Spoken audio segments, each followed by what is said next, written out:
Hello, and welcome back to Silent Frontier Stories. Tonight's story unfolds in the quiet cold, where kindness meets cruelty, and one small act of compassion begins to change everything. Settle in, and let's discover how a single question in a frozen alley could reshape the lives of those who dared to care. The little girl's hand trembled in her father's grip. 4 children huddled in the frozen mud behind the general store, and the smallest one wasn't moving anymore. "Papa," Nell's voice cracked. "Papa, they're throwing those babies away, like garbage. Can we buy them? Can we buy all 4 before they die?" Caleb Thornton hadn't cried in 3 years. Not since they'd lowered his wife into the cold Wyoming earth. But standing in that alley, watching his 7-year-old daughter try to save children the whole town had abandoned, something inside him shattered completely. If you've ever seen innocence fight cruelty, stay with me. Watch this story unfold to the very end. Hit that subscribe button and comment what city you're watching from. I want to see how far this story can travel. The general store smelled like tobacco and desperation. Caleb Thornton kept one hand on his daughter's shoulder while the clerk wrapped their supplies in brown paper. Simple things: flour, salt, coffee. The quiet necessities of a life built far from other people. "That'll be $4 even, Mr. Thornton." Caleb nodded and reached for his coin purse. Beside him, Nell pressed her face against the window, her breath fogging the glass. "Papa?" "Just a minute, sweetheart." "Papa, there's children out there." The clerk snorted. "Them Cole kids again. Been hanging around town for weeks now. Sheriff keeps running 'em off, but they come back like rats." Caleb's hand stilled on the counter. "Cole kids?" "Orphans. Parents died in some fire up north. 4 of them, if you can believe it. Oldest one's maybe 10, 11. Youngest can't be more than 3 or 4. The clerk shook his head. "Shame, really. But what can you do? Town's got enough troubles without taking on somebody else's problems." Nell tugged at Caleb's coat. "Papa, please, come look." "Nell, we need to—" "The little one ain't moving, Papa. Please." Something in her voice made Caleb turn. His daughter's gray eyes, so like her mother's, were bright with tears she was fighting hard not to shed. She was 7 years old, and she'd already learned that crying didn't fix anything. Margaret had taught her that in the months before the fever took her. "Be strong, little one. Your papa needs you to be strong." But right now, Nell didn't look strong. She looked terrified. Caleb took his change from the clerk and followed his daughter outside. The cold hit him like a fist. February wind cutting through his coat and finding every gap. Nell was already moving, her small boots crunching through the frozen mud as she rounded the corner of the store. He found her standing at the mouth of an alley, perfectly still. "Nell, what—" Then he saw them. 4 children huddled against the back wall of the building, pressed together for warmth like a litter of abandoned puppies. The oldest, a boy with dark hair and hollow eyes, had positioned himself in front of the others. His hands were curled into fists, and even from 10 feet away, Caleb could see him shaking. Behind the boy sat a girl, maybe 8 or 9, with a smaller child tucked under each arm. One of them, a boy with light brown hair, had his face buried in her shoulder.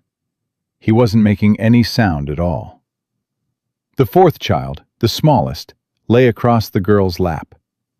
A little boy with golden curls, no more than 4 years old. His eyes were closed, and his lips had a bluish tint that made Caleb's stomach drop. "Get away from us!" The oldest boy's voice cracked, but he didn't move. "We ain't done nothing wrong. We'll leave. Just don't hurt them." Nell stepped forward before Caleb could stop her. "We ain't gonna hurt nobody. My papa helps things. He fixed a bird's wing once, and a baby deer that got caught in wire. He can help your brother." The boy's eyes flicked to Caleb, then back to Nell. Ain't nobody helps us, miss. That's just how it is. That ain't true. Nell's voice was fierce. Papa, tell him that ain't true. Caleb moved slowly, the way he'd learned to move around skittish horses and wounded animals. He crouched down, putting himself at eye level with the oldest boy. Up close, he could see the child's face clearly, sharp cheekbones that spoke of months without enough food, a bruise yellowing on his jaw, eyes that had seen too much and expected nothing good. "What's your name, son?" The boy's jaw tightened. "Why you want to know?" "Because I'm asking, and because that little one in your sister's lap needs help, and I can't help if I don't know who I'm helping." Something flickered in the boy's expression. Surprise, maybe, or the faint ghost of hope, quickly suppressed. "Ezra," he said finally. "I'm Ezra Cole. That's my sister Sadie, and my brothers Tommy and Benny." His voice hardened. "And we don't need nothing from nobody. We take care of ourselves." "How long you been taking care of yourselves, Ezra?" "Long enough." "How long since any of you ate?" Silence. The girl, Sadie, looked up at Caleb with dark eyes that held too much knowledge for a child her age. 3 days, she said softly. "We had some bread 3 days ago. A lady threw it out behind the bakery. It was mostly good." "Sadie, hush." Ezra's voice was sharp. "Don't tell him nothing. He's just gonna..." "Gonna what?" Caleb kept his voice low, steady. "Gonna help you? Gonna make sure that baby doesn't freeze to death in an alley? That what you're afraid of?" Ezra's fists clenched tighter. "People don't help us for free, mister. We learned that already. Whatever you want, we ain't got it. So just leave us alone." Nell pushed past Caleb and dropped to her knees in front of Sadie. She reached out and touched the smallest boy's forehead, then yanked her hand back like she'd been burned. "Papa, he's so cold. He's so cold he feels like snow." Caleb moved without thinking. He shed his coat and wrapped it around the little boy Benny, lifting him from Sadie's lap. The child weighed almost nothing. His small body was limp, but when Caleb pressed his ear to the boy's chest, he heard a heartbeat. Faint, but there. "We need to get him warm, now!" Ezra scrambled to his feet. "What are you doing? Put him down. You can't just..." "I can and I am." Caleb was already moving toward the mouth of the alley. "You can come with me, or you can stay here and freeze, but this child is coming with me either way." "You can't take him!" Ezra's voice broke on the words. "He's my brother. You can't just take him." Caleb stopped. He turned and looked at the boy. Really looked at him. 11 years old, maybe. Thin as a rail, wearing clothes that were more whole than fabric. But standing there with his fists raised, ready to fight a grown man twice his size to protect his family. "I ain't taking him," Caleb said quietly. "I'm saving him. There's a difference. Now you got a choice. You can trust me, or you can watch your brother die. Which is it gonna be?" Ezra's face crumpled. For just a moment, the hard shell cracked, and Caleb saw what was underneath. A child. Just a child who'd been carrying a weight no child should ever have to carry. "Ezra," Sadie's voice was gentle. "Ezra, we gotta go with him. Benny's gonna die if we don't. And Tommy..." Her voice caught. "Tommy ain't talked since the fire. He needs help too. We all do." Nell stepped forward and took Sadie's hand. "My papa's good. He won't hurt you. I promise on my mama's grave." The words hung in the cold air. Ezra looked at his sister, then at his brothers, then at Caleb. Something passed across his face, too fast to read. "Fine," he said. "But if you try anything, mister, anything at all, I'll kill you. I don't care how big you are." "Fair enough." Caleb shifted Benny's weight in his arms. "Nell, help them to the wagon. We're going home." The ride back to the ranch took 2 hours. Caleb pushed the horses harder than he should have, but the little boy in his arms was barely breathing. Nell sat in the back of the wagon with the other 3 children, sharing her blanket, keeping up a steady stream of chatter that somehow seemed to calm them. Ezra sat rigid, his eyes never leaving Caleb's back. The boy didn't trust him. Caleb understood that. Trust was earned, not given, and these children had learned the hard way that adults couldn't be relied upon. Sadie held Tommy close, her arms wrapped around him like she was trying to hold him together. The middle boy hadn't said a word since the alley, hadn't made a sound at all. He just stared ahead with empty eyes, and occasionally his hand would move, tracing patterns on his leg that Caleb couldn't decipher. When the ranch finally came into view, Caleb heard Sadie's sharp intake of breath. It wasn't much, he knew. A cabin, a barn, some fenced pasture. But to children who'd been sleeping in alleys and under bridges, it probably looked like a palace. "This is your home?" Sadie's voice was barely a whisper. "This is our home," Nell corrected. "And now it's yours too, right, Papa?" Caleb didn't answer. He couldn't make promises he wasn't sure he could keep. One night, he told himself. Just get them through one night. Feed them, warm them, make sure the little one doesn't die. Then figure out the rest in the morning. He carried Benny inside and laid him on the bed, the one he'd shared with Margaret before the fever took her. The cabin was cold. The fire burned down to embers, but Caleb built it back up quickly, his hands moving with practiced efficiency. "Nell, get blankets, all of them. Sadie, there's water in the kettle. Put it on the fire. We need to warm him from the inside." The children moved. Even Ezra, after a moment's hesitation, started help. He found wood for the fire without being asked, stacking it beside the hearth like he'd done it 1,000 times. "We lived on a farm," he said quietly, not looking at Caleb. "Before. I know how to work." "I can see that." Benny's eyes fluttered open.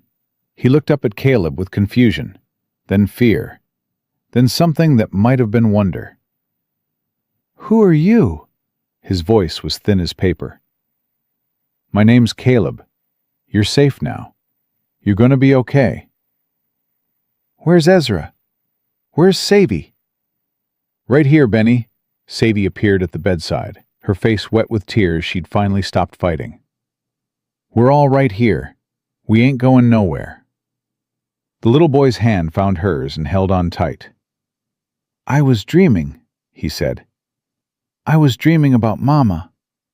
She said everything was going to be all right." Caleb felt something twist in his chest. He stepped back, letting Sadie take his place, and found himself face to face with Ezra. "He's gonna live," Caleb said. "He just needs warmth and food and rest." Ezra nodded, but his expression didn't soften. "What do you want from us?" "Nothing. Nobody does nothing for free, mister. I told you that already. And I told you there's a difference between taking and saving." Caleb crouched down again, meeting the boy's eyes. "I lost my wife 3 years ago. Fever took her in the dead of winter, same as this. I couldn't save her. I tried everything, and I couldn't save her. You understand what that feels like? To watch someone you love slip away and not be able to do a damn thing about it?" Ezra's jaw worked. "Yeah," he said finally. "I understand that." "Then you understand why I couldn't walk past that alley, why I couldn't leave your brother to die when I had the power to help him." "But you don't even know us." "I know enough. I know you've been protecting your family with everything you got. I know you ain't eaten in 3 days and you're still standing. I know you were ready to fight me, a man with a gun, with nothing but your bare hands, because you thought I was going to hurt them." Caleb put his hand on Ezra's shoulder. "That tells me everything I need to know about who you are." For a long moment, Ezra just stared at him. Then, so slowly Caleb almost missed it, some of the tension drained from the boy's shoulders. "One night," Ezra said, We'll stay one night. But in the morning, we're gone. We don't need charity." Fair enough. One night. But even as he said it, Caleb knew it was a lie. One night wouldn't be enough. Not for these children, and not for him. Something had cracked open inside him when he'd seen them in that alley. Something he'd kept carefully sealed since Margaret's death. And now that it was open, he wasn't sure he could close it again. Nell appeared at his elbow. "Papa, I made soup." "Well, I tried to make soup. It might be more like water with things in it. But it's hot." Caleb smiled despite himself. "That sounds perfect, sweetheart."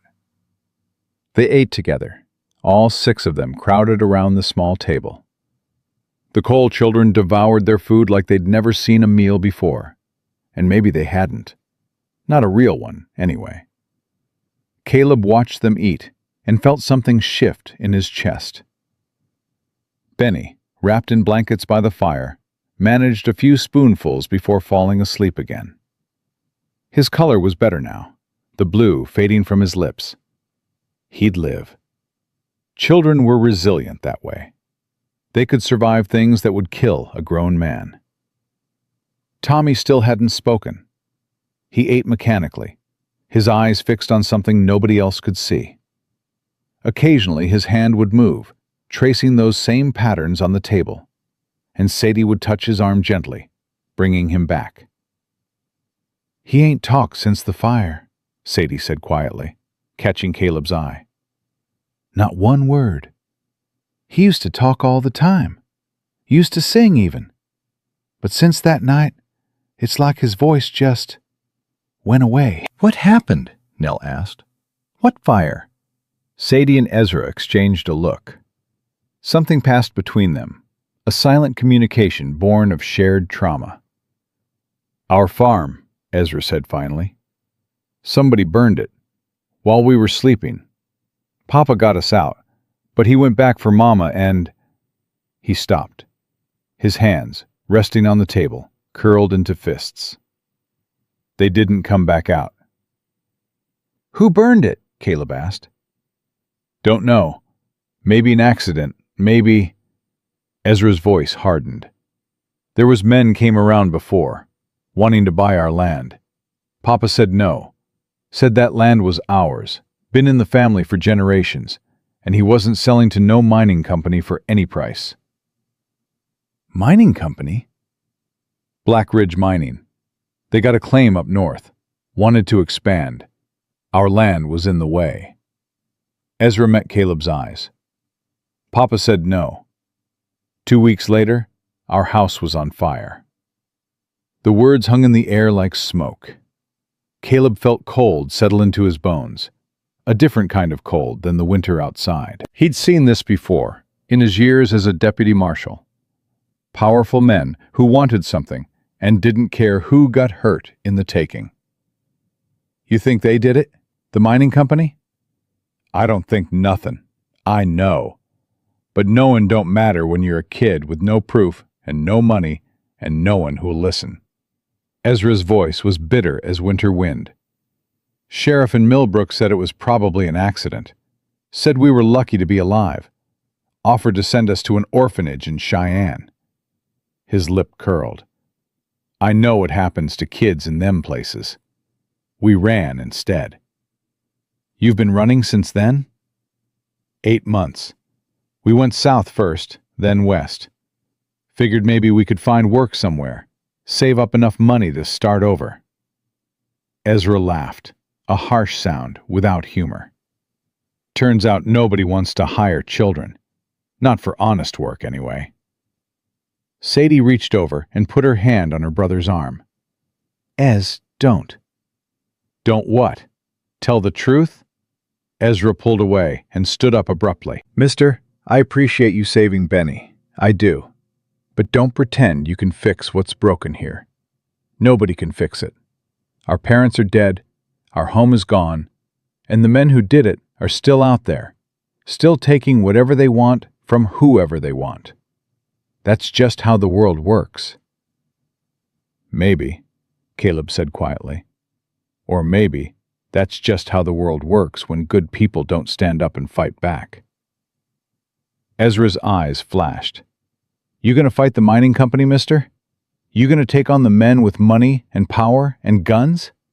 Because I tried that. I tried to tell people what happened. You know what I got for it? A beating from the company's hired men and a warning to keep my mouth shut if I wanted my family to stay alive. Nell gasped. They beat you? Grown men beat a little boy? I ain't little, Ezra said automatically. But some of the hardness left his face when he looked at her. I'm sorry, miss. I shouldn't be talking about this. It ain't your problem. It is now. Nell's voice was firm, her small chin lifted. Papa says when you see something wrong, you don't look away. You look right at it and you figure out how to make it right. That's what Mama taught him, and that's what he taught me.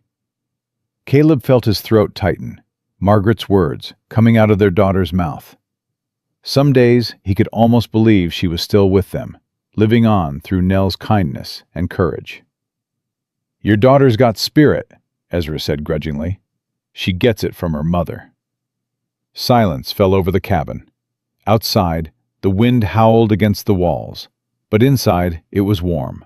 The fire crackled. Benny's soft breathing filled the quiet spaces. And slowly, gradually, the tension in the room began to ease. Tommy had fallen asleep against Sadie's shoulder, his face peaceful for the first time all day. Sadie herself was fighting to keep her eyes open, exhaustion winning the battle against wariness. Even Ezra, despite his best efforts, was starting to slump. Sleep, Caleb said. All of you. We'll figure out the rest in the morning. Where? Sadie asked. We can't. There's blankets by the fire. It'll be warm there. Ezra can take the floor in the loft. Nell, you'll share your bed with Sadie. Any objections? There were none. The children were too tired to argue, too worn down by months of fear and hunger and cold. One by one, they settled into their places, and one by one, they fell asleep. All except Ezra. Caleb found him by the window near midnight, staring out at the snow-covered mountains. The boy didn't turn when Caleb approached, but his shoulders tensed. Can't sleep? I don't sleep much. Not me more. Nightmares? A pause. Something like that. Caleb stood beside him, looking out at the same view. The moon was bright tonight, turning the snow to silver. It was beautiful in a stark and lonely way. The kind of beauty that could kill you if you weren't careful. I spent 8 years as a deputy marshal, Caleb said quietly. Saw a lot of things I wish I hadn't. Did a lot of things I wish I hadn't. When Margaret got sick, I told myself I was done with all that. Told myself I'd build a quiet life, far from trouble, where nothing bad could touch us. How'd that work out for you? She died anyway, and I learned that you can't run from the world. It finds you wherever you go. Ezra was quiet for a long moment. Why are you telling me this? Because I see myself in you. That hard shell you're wearing, the one that says nothing can hurt you because you won't let it. I know that shell. I built one just like it after Margaret died. Thought it would protect me. He turned to look at the boy. It doesn't. It just makes you lonely. Better lonely than dead. Is it? Ezra finally looked at him, really looked at him, and for just a moment the shell cracked again, and Caleb saw the terrified child underneath. The boy who'd watched his parents die, who'd spent 8 months trying to keep his family alive in a world that didn't care if they lived or died. I'm so tired, Ezra whispered. I'm so tired of being scared all the time. I know, son. I know. Don't call me that. I ain't your son. No, you're not. Caleb put his hand on Ezra's shoulder. But you could be, if you wanted. You and your brothers and your sister. This cabin's too quiet anyway. Has been since Margaret died. Maybe what it needs is some noise." Ezra stared at him. "You're crazy." "Probably." "You don't even know us." "I know enough." "We're trouble. The mining company. They're still out there. They're still looking for ways to make sure we don't talk about what really happened. You take us in, you're taking that on too." "I've faced worse." "Have you?" Caleb thought about the war, about the things he'd done and seen, About the outlaws he'd hunted, and the bullets he'd taken, and the graves he'd dug for men who'd been his friends. "Yeah," he said, "I have. And I'm still standing. So are you. Maybe between the two of us, we could stand a little stronger." Ezra didn't respond, but he didn't pull away either. And when Caleb finally turned to go back to his own bed, the boy followed. "One night," Ezra said again, his voice uncertain now. "That's all I promised." "One night," Caleb agreed. But they both knew it was more than that already. They both knew something had changed in that frozen alley, something that couldn't be uncharged. These children had found their way into Caleb's heart the same way Nell had, through vulnerability and courage, and the simple, terrible need to be loved. He'd tried to close himself off after Margaret died, tried to build walls high enough that nothing could hurt him again. But his daughter had shown him the truth today. Some walls were meant to be broken. Some hearts were meant to be opened. And some families were built not from blood, but from choice. In the morning, they would face whatever came next: the mining company, the law, the judgment of a town that had already written these children off as lost causes. They would face it together, because that's what family did. But that was tomorrow. Tonight, for the first time in 8 months, 4 broken children would sleep safe and warm. And for the first time in 3 years, Caleb Thornton would go to sleep knowing that his house felt like a home again. The fire burned low as the night deepened. Outside, the wind died down, and the snow fell soft and silent, covering the world in white. And in the small cabin on the mountain, 6 people slept, dreaming of things they'd thought lost forever: hope, safety, family. It was just beginning. Dawn came slow and gray, the winter sun struggling to break through clouds heavy with the promise of more snow. Caleb woke before the others, his body trained by years of early mornings and hard work. He lay still for a moment, listening to the unfamiliar sounds that filled his cabin. The soft breathing of children, the occasional shift of small bodies seeking warmth, the quiet murmur of someone dreaming. He'd forgotten what it felt like, having a house full of life. Moving carefully so as not to wake anyone, he slipped out of bed and started the morning fire. The coals from last night still held some heat, and within minutes he had flames licking at fresh logs. The warmth spread slowly through the cabin, pushing back the cold that had crept in during the night. Benny was the first to stir. The little boy sat up in his nest of blankets by the hearth, his golden curls tangled and his eyes still heavy with sleep. He looked around the cabin with confusion, then wonder, then something that might have been fear. "It's all right," Caleb said softly, crouching down beside him. "You're safe. Remember, you came home with us last night." Benny's lower lip trembled. "Where's Sadie? Where's Ezra?" "Right here, Benny." Sadie appeared from Nell's room, her dark hair loose around her shoulders. She knelt beside her brother and pulled him into her arms. "We're all here. We're all okay. I was scared. I thought I dreamed you." "No dream, little one. We're real." Caleb stood and moved to the kitchen area, giving them space. He'd learned long ago that some moments weren't meant for strangers, even strangers who were trying to help. He busied himself with breakfast instead, pulling out eggs and bacon from the cold box, measuring coffee into the pot.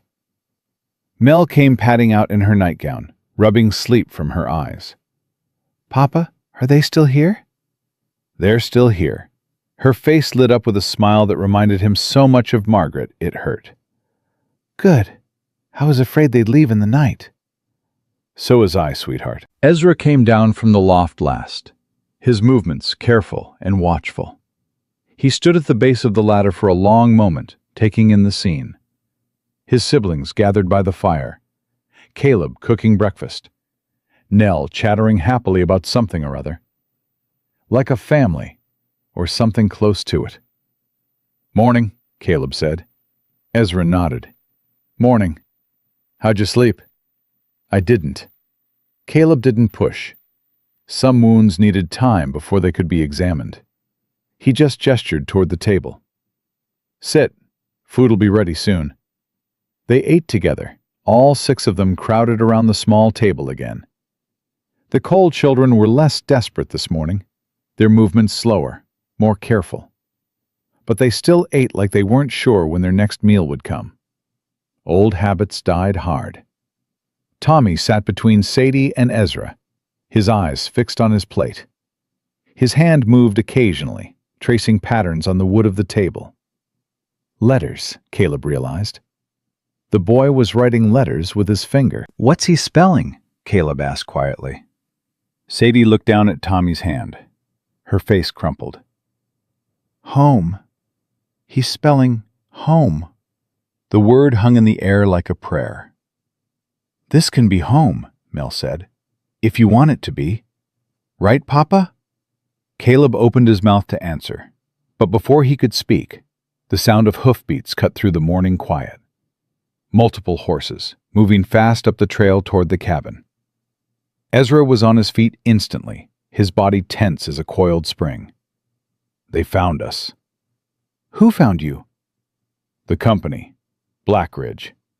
They've been looking for us since we ran." Ezra's voice was flat, but his hands were shaking. "I knew it was too good. I knew we couldn't just—" "Ezra." Caleb's voice was calm, steady. "Take your brothers and sister into the back room. Stay there until I come get you." "But—" "Do it. Now."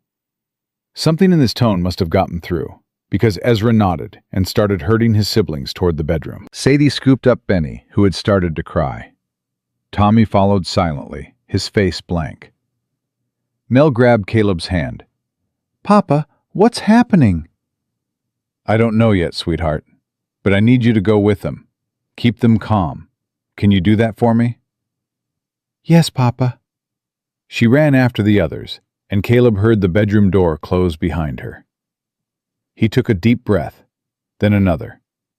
Then he reached for his gun belt hanging by the door and strapped it on. The riders came into view as he stepped onto the porch. 4 men on horseback, their breath and the horse's breath creating clouds of mist in the cold air. The leader was a tall man in a dark coat and bowler hat, his face sharp and calculating. Behind him rode 3 others, rougher looking, with the casual menace of men who enjoyed having power over others. Caleb recognized the type. He'd spent 8 years dealing with their kind. The leader reined in his horse a few yards from the porch, his eyes sweeping over the cabin, the barn, the fenced pasture, taking inventory, calculating value. "Mr. Thornton, I presume?" "That's right. And you are?" "Victor Crane, Regional Manager for Black Ridge Mining Company." The man's smile didn't reach his eyes. "I believe you have something that belongs to us." "That's so. And what might that be?" 4 children, the Cole orphans. Word reached us that they were seen in your company yesterday, in town." Caleb leaned against the porch rail, his posture casual, but his hand near his gun. "What's a mining company want with orphaned children?" Crane's smile tightened. "Their parents died owing the company a significant debt. Room and board, equipment costs, various advances. The children are, shall we say, collateral until that debt is settled." Collateral. Caleb let the word hang in the air. You're telling me you own those children. I'm telling you, the law is on our side, Mr. Thornton. Their parents signed contracts, legal, binding contracts. When they died, the obligation transferred to their surviving family. The children work off the debt, or they face consequences. They're children. The oldest is 11 years old. Old enough to work, old enough to honor their family's commitments. Crane's voice hardened. Now, I've tried to be civil about this. I've explained the situation. I'd appreciate it if you'd bring the children out so we can settle this matter peacefully. And if I don't? One of the men behind Crane, a thick-necked brute with a scar across his cheek, shifted in his saddle. His hand moved toward his gun. Crane raised a hand, stopping him. Let's not make this unpleasant, Mr. Thornton. You seem like a reasonable man, a rancher living out here alone with his daughter. You don't want trouble with the company. We have resources, connections, the law on our side. The law. Caleb straightened, his easy posture gone. Let me tell you something about the law, Mr. Crane. I spent 8 years as a deputy marshal in this territory. I know what the law says, and I know what men like you do to twist it. Debt bondage is illegal. Has been since the war. You can't force children to work off their parents' debts, no matter what contracts got signed. Something flickered in Crane's eyes. Surprise, maybe, or recalculation. You were a marshal. Was. Still got friends in that line of work. Still know how to file charges and make them stick. Caleb stepped to the edge of the porch. Now here's what I know. Those children's parents didn't die in an accident. They were murdered. Their farm was burned down because they wouldn't sell their land to your company. And now you're here trying to take their children, probably so they can't tell anyone what really happened. Crane's face went rigid. That's a serious accusation, Mr. Thornton.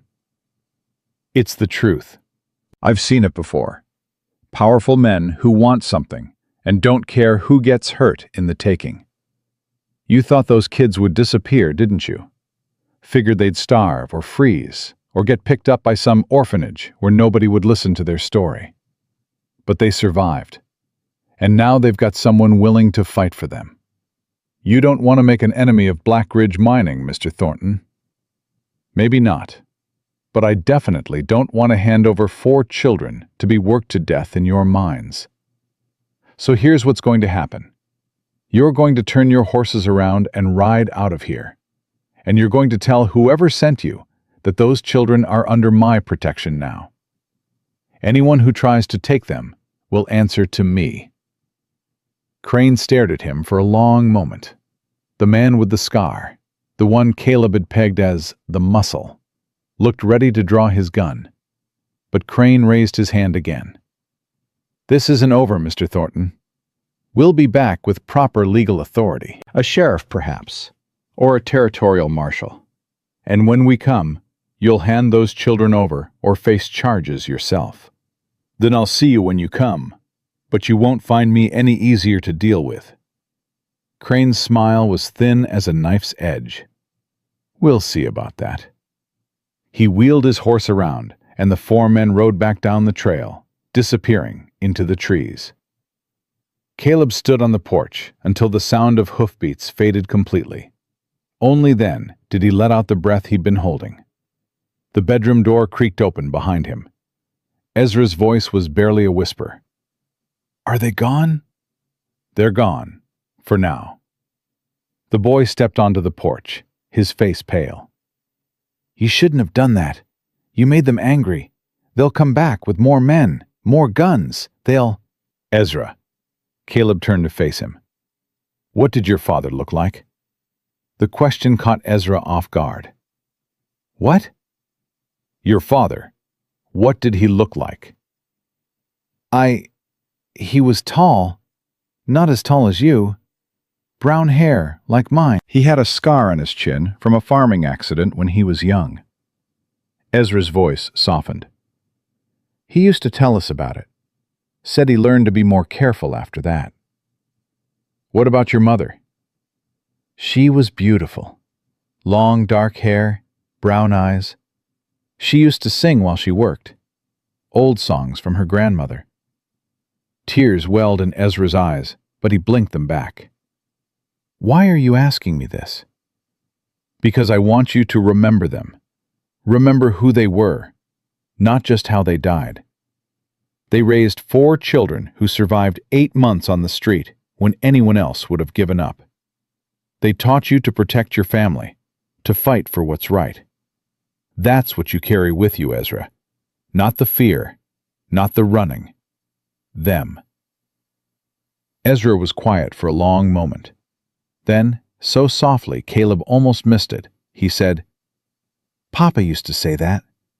He used to say the measure of a man wasn't what he had, but what he was willing to fight for." Your papa was a wise man. He was the best man I ever knew. Ezra looked up at Caleb.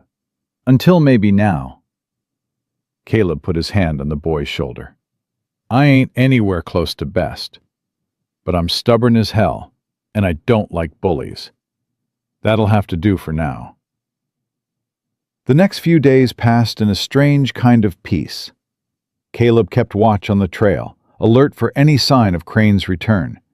But the men didn't come back. Maybe they were regrouping, planning their next move. Or maybe Caleb's threat had given them pause. Either way, the reprieve was welcome. The children began to settle into the rhythms of ranch life. Ezra threw himself into work with a desperate energy, as if he could earn his place through sheer effort. He mucked out stalls, hauled water, split wood, and never once complained. Caleb had to force him to stop and rest, to eat, to sleep. You don't have to prove anything, Caleb told him one afternoon, finding the boy chopping wood in the bitter cold. You're not here because you're useful. You're here because you need a home. Ezra's axe paused mid-swing. I don't know how to just be here. I don't know how to stop working. I know, but you're going to learn, even if I have to tie you to a chair. Sadie was different. She moved through the cabin like a ghost at first, as if she was afraid of taking up too much space. But Nell latched onto her with the fierce determination of a lonely child who'd found a friend. And slowly, Sadie began to open up. Caleb found them in the barn one afternoon, Sadie showing Nell how to braid horsehair. They were laughing about something, their heads bent close together, and the sound of it filled a hollow place in Caleb's chest that had been empty for 3 years. She's good with Nell, he said to Ezra, who had followed him out. Ezra nodded. Sadie's always been the gentle one. Mama used to say she got all the softness, while I got all the stubborn. Nothing wrong with stubborn. That's what Papa said too. Benny was the easiest to reach. He was young enough that the horrors of the past 8 months hadn't hardened him completely. He followed Caleb around the ranch like a shadow, asking endless questions about the horses, the chickens, the mountains in the distance. He laughed easily and cried easily, his emotions still close to the surface in the way of very young children. "Mr. Caleb?" he asked one morning, tugging on Caleb's coat while he fixed a fence post. "Are you going to be our papa now?" The question hit Caleb like a fist to the chest. That's a big question, Benny. Ezra says we shouldn't get used to this place. He says we might have to leave again. The little boy's lower lip trembled. I don't want to leave. I like it here. I like you and Miss Nell and the horses. Caleb crouched down so he was eye level with the child. Listen to me, Benny. Whatever happens, wherever you end up, I want you to know something. You deserve to be safe. You deserve to be loved, and those things aren't going away no matter what. But what if the bad men come back? Then I'll deal with the bad men. You promise? I promise. Benny threw his arms around Caleb's neck and held on tight. And Caleb held him back, feeling the small body trembling against his, and knew that he'd meant every word. He would deal with the bad men, whatever it took. Tommy was the hardest to reach. The middle boy remained silent, his eyes distant, his movements mechanical. He ate when food was put in front of him. He slept when he was told to sleep. He followed his siblings from room to room, but he never spoke, never laughed, never cried. "Has he always been like this?" Caleb asked Sadie one evening, watching Tommy trace letters on the frost-covered window. "No, before the fire he was the loudest of all of us. Couldn't get him to stop talking. Mommy used to say his mouth ran faster than his brain." Sadie's voice caught. But that night, when the fire, he saw them. Saw Mama and Papa. Saw what happened to them. He hasn't said a word since. What did he see? Sadie was quiet for a long moment. I don't know exactly. We were all running, everything was burning, and Tommy, he went back, tried to help. Ezra had to drag him out. She wiped her eyes. Whatever he saw in there, it broke something inside him. Caleb watched the boy trace letters on the glass. Home. He was spelling home again, over and over, like a prayer he couldn't stop repeating. That night, Caleb sat down beside Tommy while the others were preparing for bed. The boy didn't acknowledge him, just kept staring at the fire. "You know," Caleb said quietly, "I had a brother once. His name was Daniel. He was younger than me, like Benny's younger than you. And when we were boys, something bad happened. Outlaws came to our farm. They hurt our parents." Tommy's hand stilled on his knee. I didn't talk for a long time after that. Felt like my voice had just gone away. Like if I spoke, I'd have to admit what happened was real. Caleb paused. But eventually, I found it again. My voice. It came back slow, a little bit at a time. And when it did, I found out that talking about the hard things made them easier to carry. Tommy turned his head, just slightly. His eyes met Caleb's for the first time. "You don't have to talk now. You don't have to talk ever if you don't want to. But if you do want to, someday, when you're ready, I'll be here to listen, okay?" The boy didn't respond, but something in his expression shifted just a little. A crack in the wall he'd built around himself. It was enough. It was a start. A week passed, then two. The snow fell and melted and fell again. Caleb taught Ezra to ride properly, the boy a natural in the saddle despite his lack of experience. Sadie took over the kitchen with quiet efficiency, producing meals that were better than anything Caleb had managed in 3 years of cooking for himself. Benny and Nell became inseparable, racing around the ranch like wild things, their laughter echoing off the mountains. And slowly, so slowly it was almost imperceptible, the cabin became a home again. But Caleb knew it couldn't last. Crane would be back. Men like him always came back. They couldn't afford to let defiance stand, couldn't afford to let anyone see that their power had limits. The attack came on a Thursday morning, 2 weeks after Crane's first visit. Caleb was in the barn, checking on a mare who'd been acting strange, when he heard Nell scream. He grabbed his rifle and ran, his heart hammering against his ribs, and burst into the yard to find chaos. 4 men on horseback had surrounded the children, who'd been playing in the snow.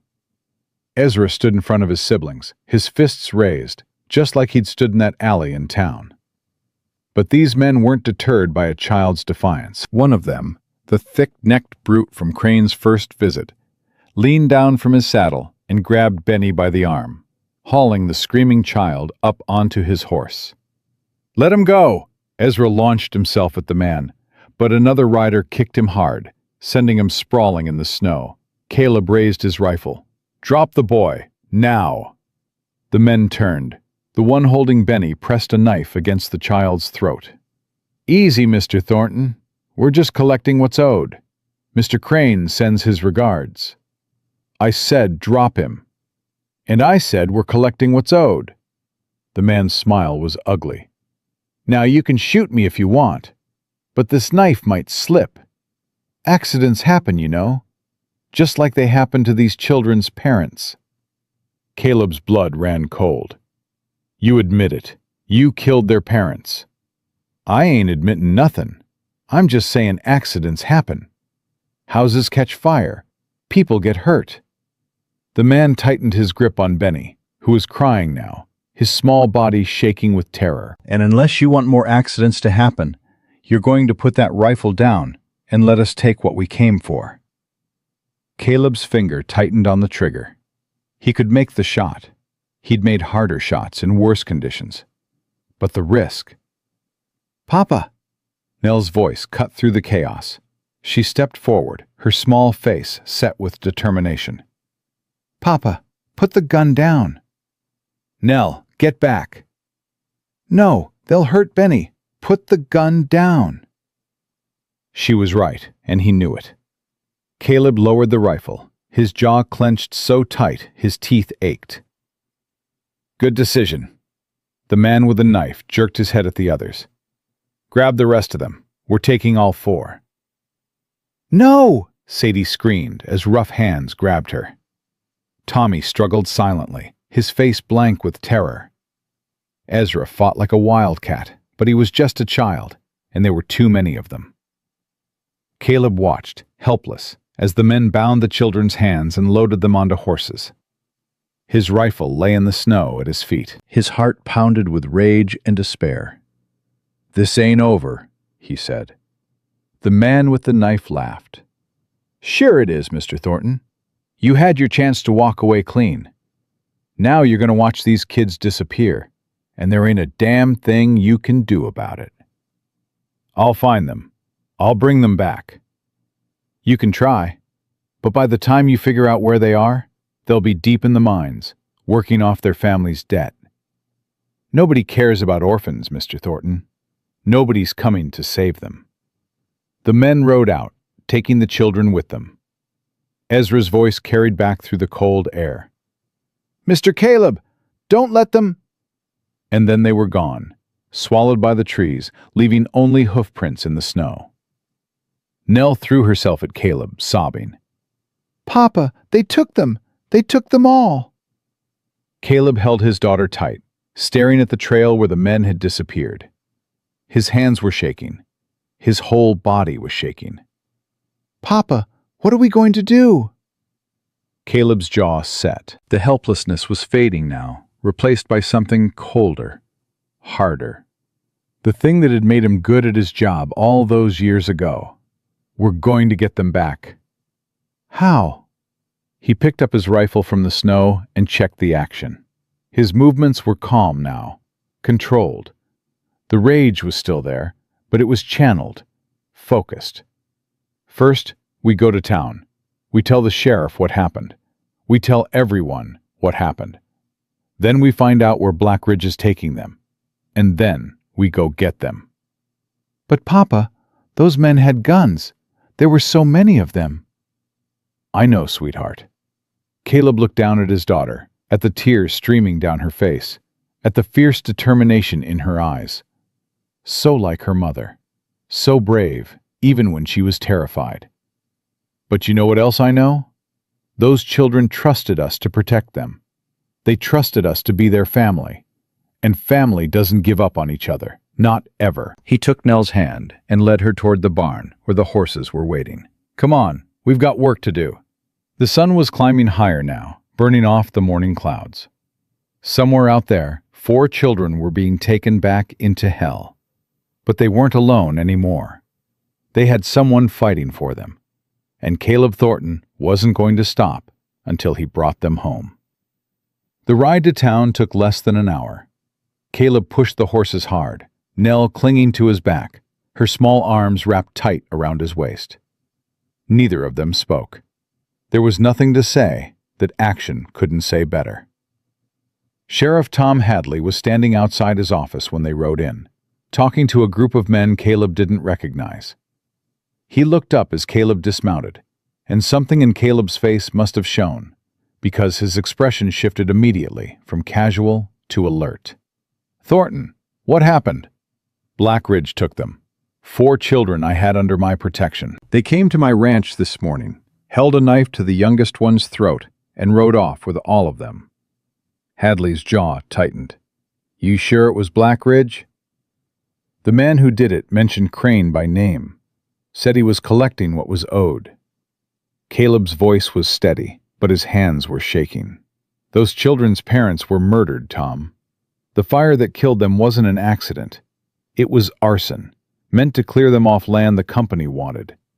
And now they've got the only witnesses. One of the men Hadley had been talking to stepped forward. He was older, maybe 60, with white hair and sharp eyes that missed nothing. You're making serious accusations, Mr. Thornton. I'm stating facts. Who are you? Judge Solomon Whitmore. I'm here on circuit from the territorial capital. The judge's expression was unreadable. And I've been hearing rumors about Black Ridge mining for some time now. Nothing I could act on. Nothing concrete. I can give you concrete. I can give you 4 children who saw their parents murdered. I can give you testimony from men who've been threatened, families who've been run off their land. Caleb stepped closer. But first, I need to get those children back before they disappear into the mines and nobody ever sees them again. Whitmore and Hadley exchanged a look. Something passed between them, a silent communication born of shared concern. How many men took them? Hadley asked. 4. Armed. They headed north, probably toward the mining camp at Black Ridge. That's company land. I don't have jurisdiction there. Then we go anyway. Caleb's voice hardened. I'm not asking for permission, Tom. I'm asking for help. But with or without it, I'm going after those children. Papa means it, Nell said, her small voice cutting through the tension. He promised he'd bring them home. And Papa doesn't break promises. Hadley looked at the little girl, then at Caleb, then at Judge Whitmore. He let out a long breath. Hell, I reckon I'm tired of watching that company do whatever they want anyway. He turned to the men who'd been listening. Any of you boys want to ride with us? A murmur went through the group. Then one man stepped forward, a rancher Caleb recognized from previous trips to town. I'll go. My brother worked for Black Ridge 2 years back. They worked him to death and sent his body home in a pine box. Said it was an accident. Another man joined him, then another. Within minutes, a dozen men had volunteered, their faces grim with determination. Clara Hendricks pushed through the crowd, her eyes finding Caleb. I heard what happened. Those sweet children. I'm going to get them back, Clara. I know you are. She pressed something into his hand, a small pistol, easily concealed. Take this, just in case. Caleb looked at the weapon, then at her. Thank you. Bring them home, Caleb. Bring all of them home. Judge Whitmore stepped forward. Mr. Thornton, I want to be clear about something. What you're planning to do could be considered vigilantism. If things go wrong, if people get hurt, there could be legal consequences. I understand. I don't think you do. The judge's eyes were sharp, but not unkind. I'm going with you, not as a judge, but as a witness. If Black Ridge has been doing what you say they've been doing, I want to see it with my own eyes. And if those children are being held against their will, I want to be there when they're freed. You'd do that? Son, I've spent 30 years watching powerful men get away with things that would put ordinary folks in prison. I'm tired of it. Whitmore's jaw set. Sometimes the law needs to be carried to the lawless. That's what I intend to do today. They rode out within the hour. 14 men in total, armed and determined. Nell stayed behind with Clara, crying as she watched them go, but understanding why she couldn't come. Bring them back, Papa, she'd said, hugging him tight. Bring my brothers and sister back. My brothers and sister. The words echoed in Caleb's mind as they rode north. Somewhere along the way, Without him noticing, those 4 broken children had become family. Not just to him, but to Nell, too. The trail to Black Ridge wound through dense forest, climbing steadily into the mountains. Caleb pushed the pace as fast as he dared, knowing that every hour that passed was an hour those children spent in fear. "You know this could be a trap," Hadley said, riding beside him. "Crane might be expecting us." "Probably is. And you're going anyway. What would you do, Tom, if it was your children?" Hadley was quiet for a moment. "Same thing, I reckon. Doesn't make it smart. Smart stopped mattering the moment they put a knife to that little boy's throat." They reached the mining camp as the sun was beginning to sink toward the western peaks. It was bigger than Caleb had expected, a sprawling collection of buildings and equipment spread across a scarred landscape. Smoke rose from a dozen chimneys. The sound of machinery carried through the cold air. And everywhere, men with guns. "That's a lot of firepower," one of the volunteers muttered. "It is." Caleb studied the camp, looking for any sign of the children. "But they're not expecting a fight. They're expecting us to come begging, maybe with a lawyer. They're not expecting this." What exactly are we expecting? Hadley asked. "I'm expecting to walk in there, find those children, and walk out with them. Anyone who tries to stop us will regret it." Judge Whitmore moved his horse up beside Caleb's. "Let me go first. As a territorial judge, I have authority here that even the company has to respect. If I can get Crane to release the children legally, that's better for everyone." "And if he won't?" "Then we do things your way." They rode into the camp in a loose formation, Whitmore at the front, Caleb and Hadley flanking him. The other men spread out behind, hands near their weapons, but not drawing. Not yet. Workers stopped to stare as they passed. Guards moved to intercept them, but something in the group's collective demeanor made them hesitate. These weren't supplicants come to beg. These were men with purpose. Victor Crane emerged from the largest building before they reached it, flanked by the thick-necked man who'd taken Benny. Silas Murdoch, Caleb remembered. That was the brute's name. "Judge Whitmore." Crane's voice was smooth, controlled. "This is an unexpected pleasure. What brings a territorial judge to our humble operation?" "You know why I'm here, Crane. 4 children were taken from a ranch this morning at knife point. I have reason to believe they were brought here." "Children?" Crane's expression was one of innocent confusion. "I'm afraid I don't know what you're talking about." "Don't play games with me," Whitmore's voice sharpened. "The Cole children. Orphans. Their parents died in a farm on their farm 8 months ago. A fire that I'm now told may have been deliberately set." Something flickered in Crane's eyes. Fear? Calculation? Both? "Those are serious accusations, Your Honor. I hope you have evidence to support them. I have witnesses. I have testimony. And I have 14 armed men who are prepared to search every inch of this camp if necessary." Whitmore leaned forward in his saddle. "Now, you can make this easy, or you can make it hard. But one way or another, I'm leaving here with those children." Crane glanced at Murdoch, then at the guards gathering behind them. He was calculating odds, Caleb could see it, weighing the cost of resistance against the cost of compliance. "Even if these children were here," Crane said slowly, "which I'm not admitting they are, the company has a legal claim. Their parents signed contracts. Debt bondage is illegal, Mr. Crane. It has been since 1867. Any contracts requiring children to work off their parents' debts are null and void." Whitmore's voice was cold as the wind. "You know this. Your lawyers know this. You've been betting that nobody would challenge you, that nobody would care about a few orphaned children. You bet wrong." Crane's mask slipped.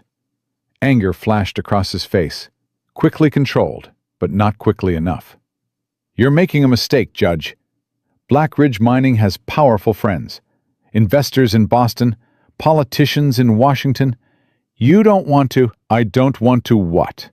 Do my job? Whitmore's laugh was humorless. I've been doing this job for 30 years, Mr. Crane.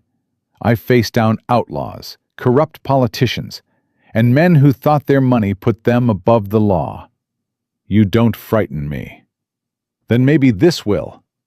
Murdoch stepped forward, his hand on his gun. Way I see it, you're trespassing on private property. Anything happens to you here, well, accidents happen in mining country. Everyone knows that. Is that a threat? Hadley's voice was dangerous. Just an observation, Sheriff. Caleb had heard enough. He dismounted in one fluid motion and walked toward Murdoch, his stride unhurried, but his eyes hard as flint. I want to make something clear, he said, his voice carrying across the suddenly quiet camp. I don't care about your company. I don't care about your investors or your politicians or your money. I care about 4 children who you kidnapped this morning. 4 children who saw you murder their parents. 4 children who trusted me to protect them. He stopped 3 feet from Murdoch, close enough to see the uncertainty flickering in the man's eyes. Now, you can give them back, and we all walk away from this. Or you can try to stop us and find out exactly what a man will do when you threaten his family. Caleb's hand rested on his gun. Your choice. Murdoch's face twisted with contempt. You think you scare me? You're just one man. I was a deputy marshal for 8 years. I've killed more men than I care to count. You want to be one more? Caleb's voice dropped to barely above a whisper. Because I promise you, if anything happens to those children, I will hunt you to the ends of the earth. I will find you wherever you hide, and I will make sure the last thing you see is my face. The camp had gone absolutely still. Every eye was on them. The tension stretched taut as wire. Then, from somewhere behind the main building, a child's voice cut through the silence. Mr. Caleb! Benny. It was Benny's voice, high and frightened but alive. Caleb moved before anyone could stop him. He shoved past Murdoch, ignoring the man's snarl of protest, and ran toward the sound.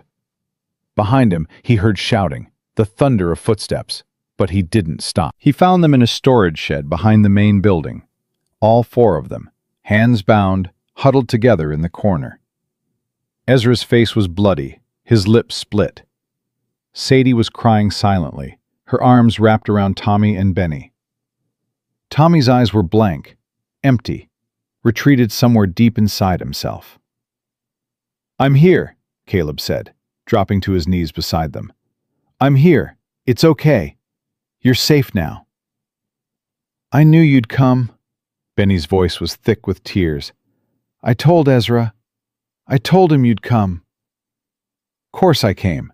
Caleb was working at the ropes binding Ezra's hands, his fingers clumsy with urgency. I promised, didn't I? Family doesn't give up on each other. Ezra's composure cracked.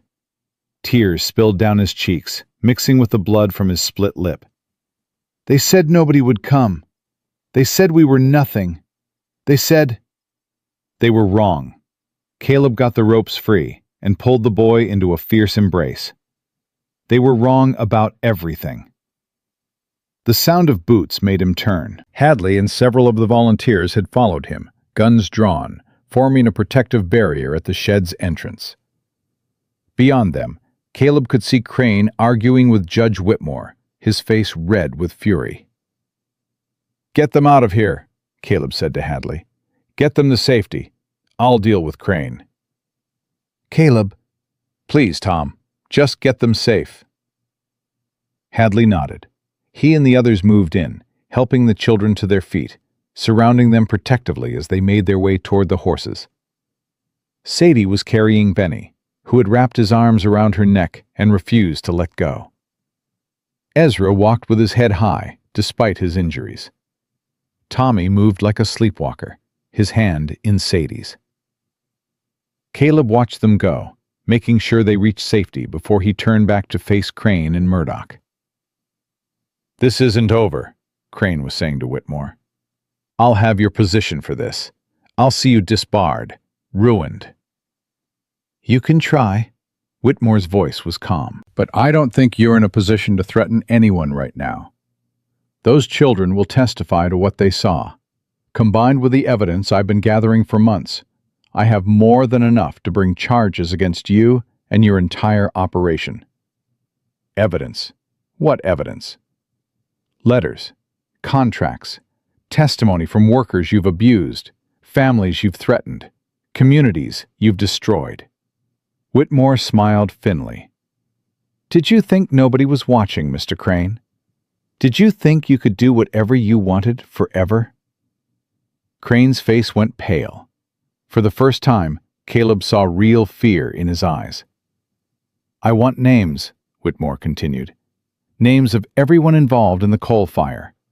Names of the men who set it, who ordered it, who covered it up. Give me those names, and I'll recommend leniency when this goes to trial." "I don't know what you're talking about." "Then let me be more specific." Whitmore's voice hardened. "Ezra Cole is 11 years old. He watched his parents burn to death. He spent 8 months on the streets, protecting his siblings, starving, freezing, being hunted by your men. And when he gets on a witness stand and tells a jury what he saw, what he experienced, what your company did to his family." The judge leaned in. "There won't be a person in the territory who doesn't want to see you hang." Crane looked around wildly, as if searching for escape. But there was none.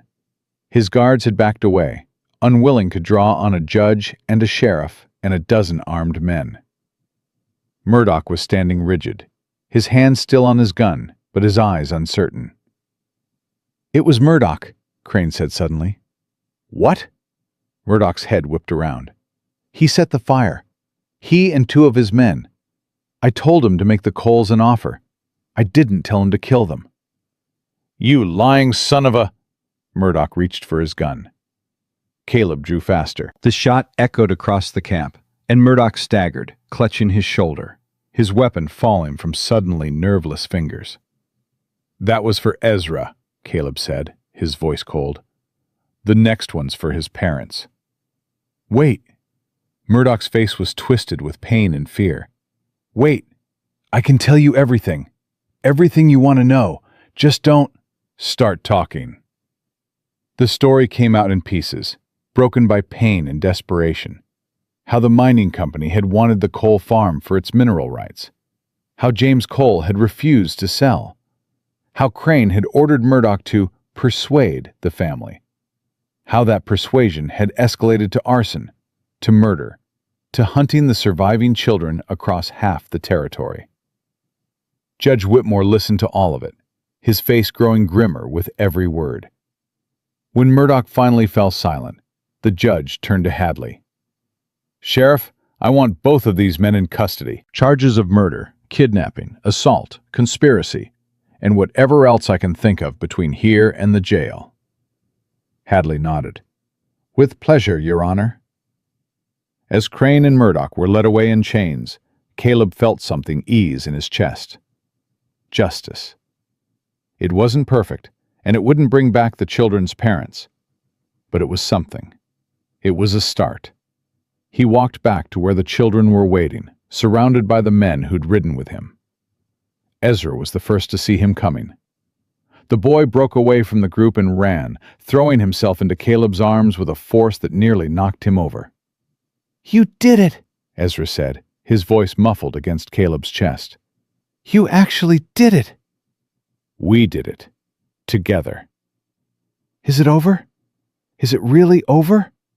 Caleb looked over Ezra's head at the mining camp, at Crane being led away in chains, at Whitmore already organizing men to secure evidence. Then he looked back at the boy in his arms, at Sadie and Tommy and Benny waiting nearby, their faces a mixture of exhaustion and disbelief, and something that looked like hope. "Yeah," he said softly. "It's over. You're safe now. All of you." Sadie came forward, her eyes bright with tears. Mr. Caleb, I don't know how to thank you. "You don't have to thank me." Caleb reached out and drew her into the embrace with Ezra. "That's not how family works." Benny wiggled free from the volunteer who'd been holding him and launched himself at Caleb's legs. I knew you'd come. I told them. I said Mr. Caleb would come and save us because he's our papa now. The word hit Caleb like a physical blow. Papa. This child, this little boy who'd been through so much, who'd been abandoned and hunted and nearly killed, was calling him Papa. He sank to his knees and gathered all four of them close. Ezra, Sadie, Tommy, Benny, 4 children who'd lost everything and somehow found their way to him. "Yeah," he said, his voice thick. "I'm your papa now, if you'll have me." "We'll have you," Ezra said. "We'll have you forever." And standing there in the fading light, surrounded by the evidence of cruelty and the promise of justice, Caleb Thornton finally understood what he'd been missing for 3 years. Not solitude, not safety, not the careful distance he'd built between himself and the world. Family. That's what he'd been missing. And now, against all odds, he'd found it again. The ride home took longer than the ride out. The children were exhausted, traumatized, clinging to Caleb and the others like they were afraid to let go. Caleb rode with Benny in front of him and Ezra behind, the boy's arms wrapped around his waist. Sadie rode with Hadley, Tommy with one of the volunteers who'd proven gentle enough to earn the silent boy's trust. When they finally crested the last ridge and the cabin came into view, Caleb heard Benny's sharp intake of breath. Home, The little boy whispered. we're home. "Yeah, little one, we're home." Nell was waiting on the porch with Clara, pacing back and forth like a caged animal. When she saw them coming, she let out a cry and ran, her boots slipping on the frozen ground, but never quite losing her footing. You came back. You all came back. She threw herself at them, hugging everyone she could reach, crying and laughing at the same time. Caleb dismounted and swept her up, holding her tight. "Told you I'd bring them home, sweetheart." I know, Papa. I knew you would. She wriggled free and grabbed Sadie's hand, then Ezra's. Come on, come inside. It's warm. I made soup. Well, Clara helped me make soup, but I stirred it myself. The children followed her inside, and for a moment, Caleb stood alone in the yard, watching them go. His family. His strange, broken, beautiful family. Clara came to stand beside him. "You did a good thing today, Caleb Thornton. Couldn't have done it alone." "No, but you were the one who decided to fight. You were the one who refused to let those children go." She put her hand on his arm. "Margaret would be proud of you." The mention of his wife's name sent a pang through his chest, but not the sharp, crippling pain it used to be. Softer now, easier to bear. "You think so?" "I know so. She loved you for your stubbornness, remember? Said it would either save you or kill you someday." Clara smiled. "Looks like today it saved you. Saved all of them." Caleb looked at the cabin, warm light spilling from the windows, the sound of children's voices drifting out into the cold night air. Something had changed, something fundamental. The silence he'd cultivated for 3 years, the isolation he'd thought he needed, was gone. In its place was noise and chaos and life. It was terrifying. And it was wonderful. "I don't know if I can do this," he admitted quietly. "Raise 5 children on my own? Be the father they need? I barely managed with 1. "You're not on your own," Clara's voice was firm. "You've got friends, neighbors, a whole community that saw what you did today. They won't forget, and neither will I." She squeezed his arm, then turned and walked toward her own wagon. At the gate, she paused and looked back. Besides, something tells me those children are going to raise you just as much as you raise them. That's how family works. She was gone before he could respond, her wagon disappearing down the trail. Caleb stood in the yard for another moment, letting the cold air fill his lungs, letting the reality of everything settle over him. Then he went inside, to his family, and closed the door against the night. The first week after the rescue was the hardest. The children slept in shifts, unable to trust that they were truly safe, unable to believe that no one would come in the night to drag them away. Ezra refused to sleep at all for the first 2 days, positioning himself by the door with a knife he'd found in the kitchen, his eyes red-rimmed but vigilant. Caleb didn't take the knife away. He understood the need to feel in control, even when control was an illusion. Instead, he sat with the boy through those long nights, keeping him company, talking quietly about nothing important, until exhaustion finally won and Ezra slumped against his shoulder. "You don't have to watch anymore," Caleb told him, carefully moving the knife aside and pulling a blanket over the sleeping boy. "That's my job now." Sadie dealt with the trauma differently. She became hyper-vigilant about her brothers, checking on them constantly, counting heads every few minutes, as if she expected one of them to vanish. She barely ate, giving her portions to Benny and Tommy, reverting to the survival patterns that had kept them alive on the streets. Sadie, Caleb found her in the kitchen one morning, scraping the last of her breakfast onto Benny's plate. "Sit down." "I'm not hungry." "Sit down anyway." She sat, her dark eyes wary. Caleb took the chair across from her, close enough to touch but not touching. Not yet. "When's the last time you ate a full meal? A real one, not whatever scraps were left over after everyone else finished." Sadie shrugged. "I don't remember." "That's what I thought." Caleb pushed his own plate toward her. "Eat." "But there's enough food here for everyone. More than enough. You don't have to ration anymore. You don't have to make sure everyone else eats first. That's my job now." He softened his voice. "You're allowed to take care of yourself, Sadie. You're allowed to be a child." Her eyes filled with tears. "I don't know how to do that anymore." "Then we'll learn together." She ate.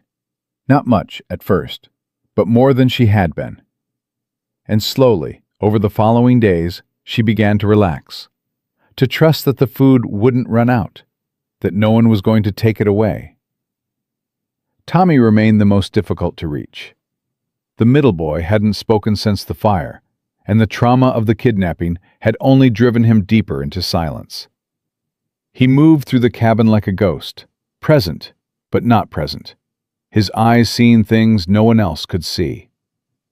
Caleb tried everything he could think of. He talked to Tommy, read to him, sat with him in companionable silence. Nothing seemed to break through the wall the boy had built around himself. It was Nell who finally found the key. She came running into the cabin one afternoon, breathless with excitement. "Papa, Papa, come quick! Tommy's doing something!" Caleb followed her to the barn, where Tommy was crouched in the corner, his back to them. As they got closer, Caleb saw what had captured Nell's attention. Tommy was drawing in the dirt floor, using a stick to create intricate images. Horses, trees, a cabin with smoke rising from its chimney, and people. A man and a woman and 4 children, standing together in front of the cabin. "He's drawing us," Nell whispered. "He's drawing our family." Caleb knelt beside Tommy, careful not to disturb his work.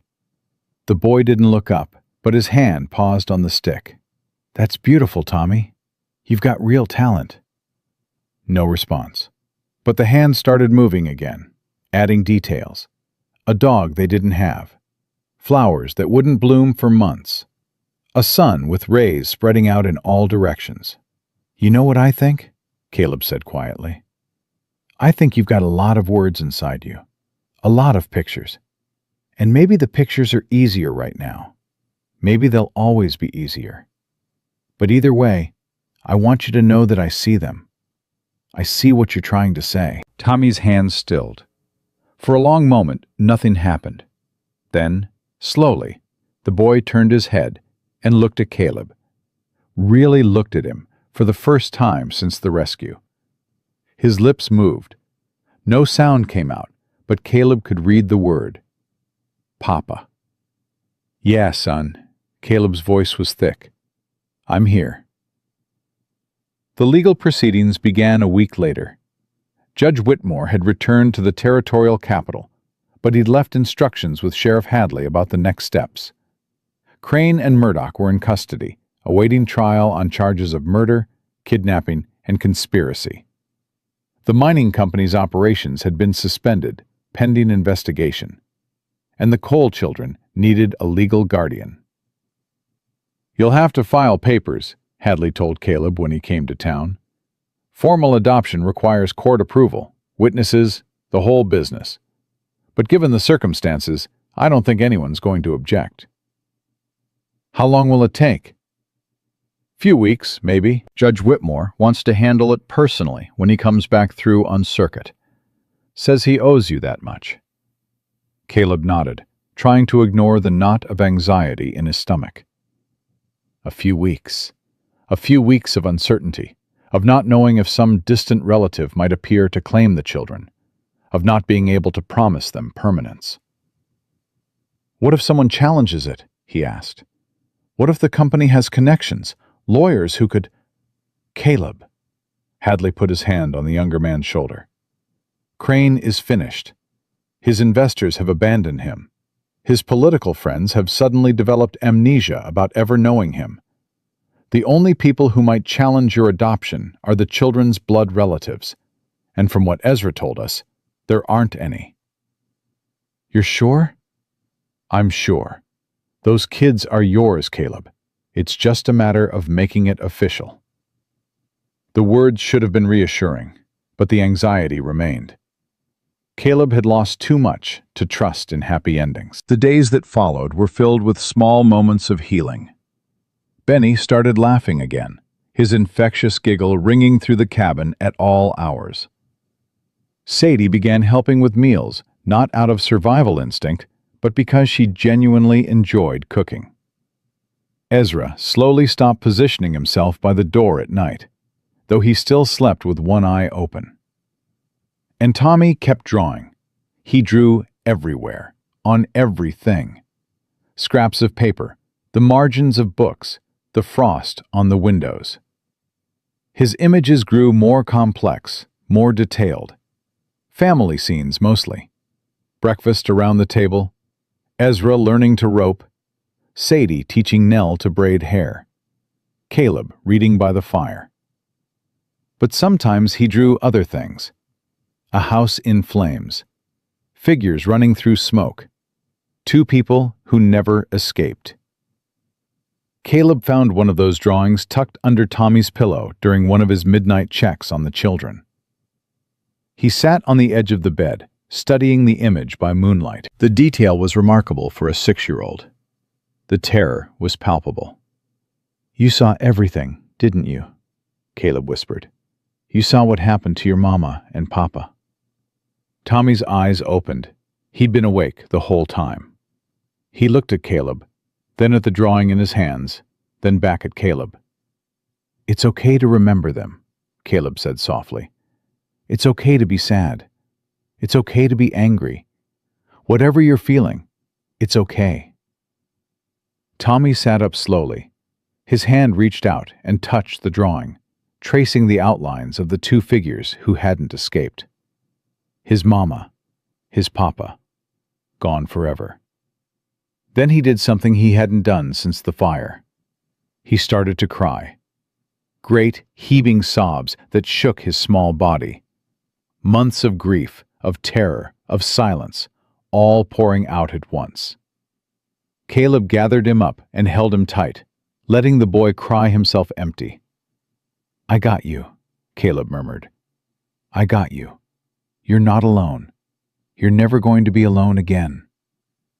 The crying lasted a long time. When it finally stopped, Tommy lay limp in Caleb's arms, exhausted, but somehow lighter.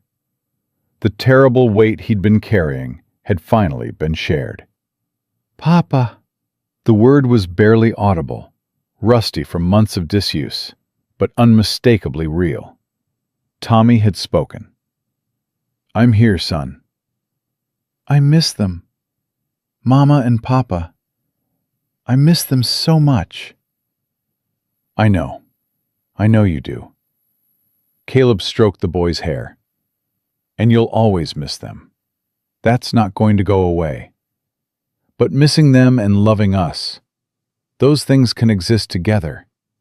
You don't have to choose." Tommy was quiet for a moment. Then, They would have liked you. Mama especially. She always said she could tell a good man by the way he treated children. "She sounds like a wise woman." She was the best. Fresh tears spilled down Tommy's cheeks, but these were different, cleaner somehow. The tears of someone beginning to heal, rather than someone drowning in pain. Papa used to say she was too good for him, that he spent every day trying to deserve her. "I know that feeling." Tommy looked up at Caleb. "Your wife? The one who died?" "Margaret, yeah. She was too good for me too. Made me want to be better just by existing." Caleb smiled sadly. "I think that's what love does. It makes you want to deserve it."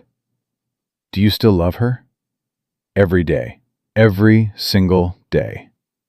Even though she's gone? Even though she's gone. Caleb tightened his hold on the boy. Death doesn't end love, Tommy. It just changes it. The people we lose, they stay with us. In our memories, in the things they taught us, in the way we live our lives because of them. Your mama and papa are still with you. They'll always be with you. Tommy was quiet for a long time.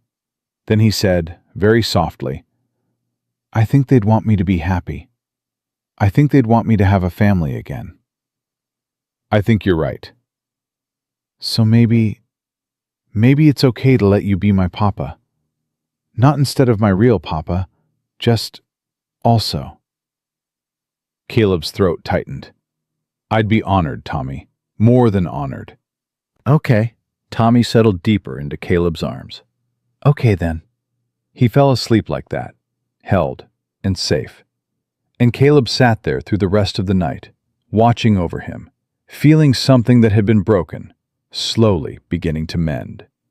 The adoption hearing came 3 weeks later.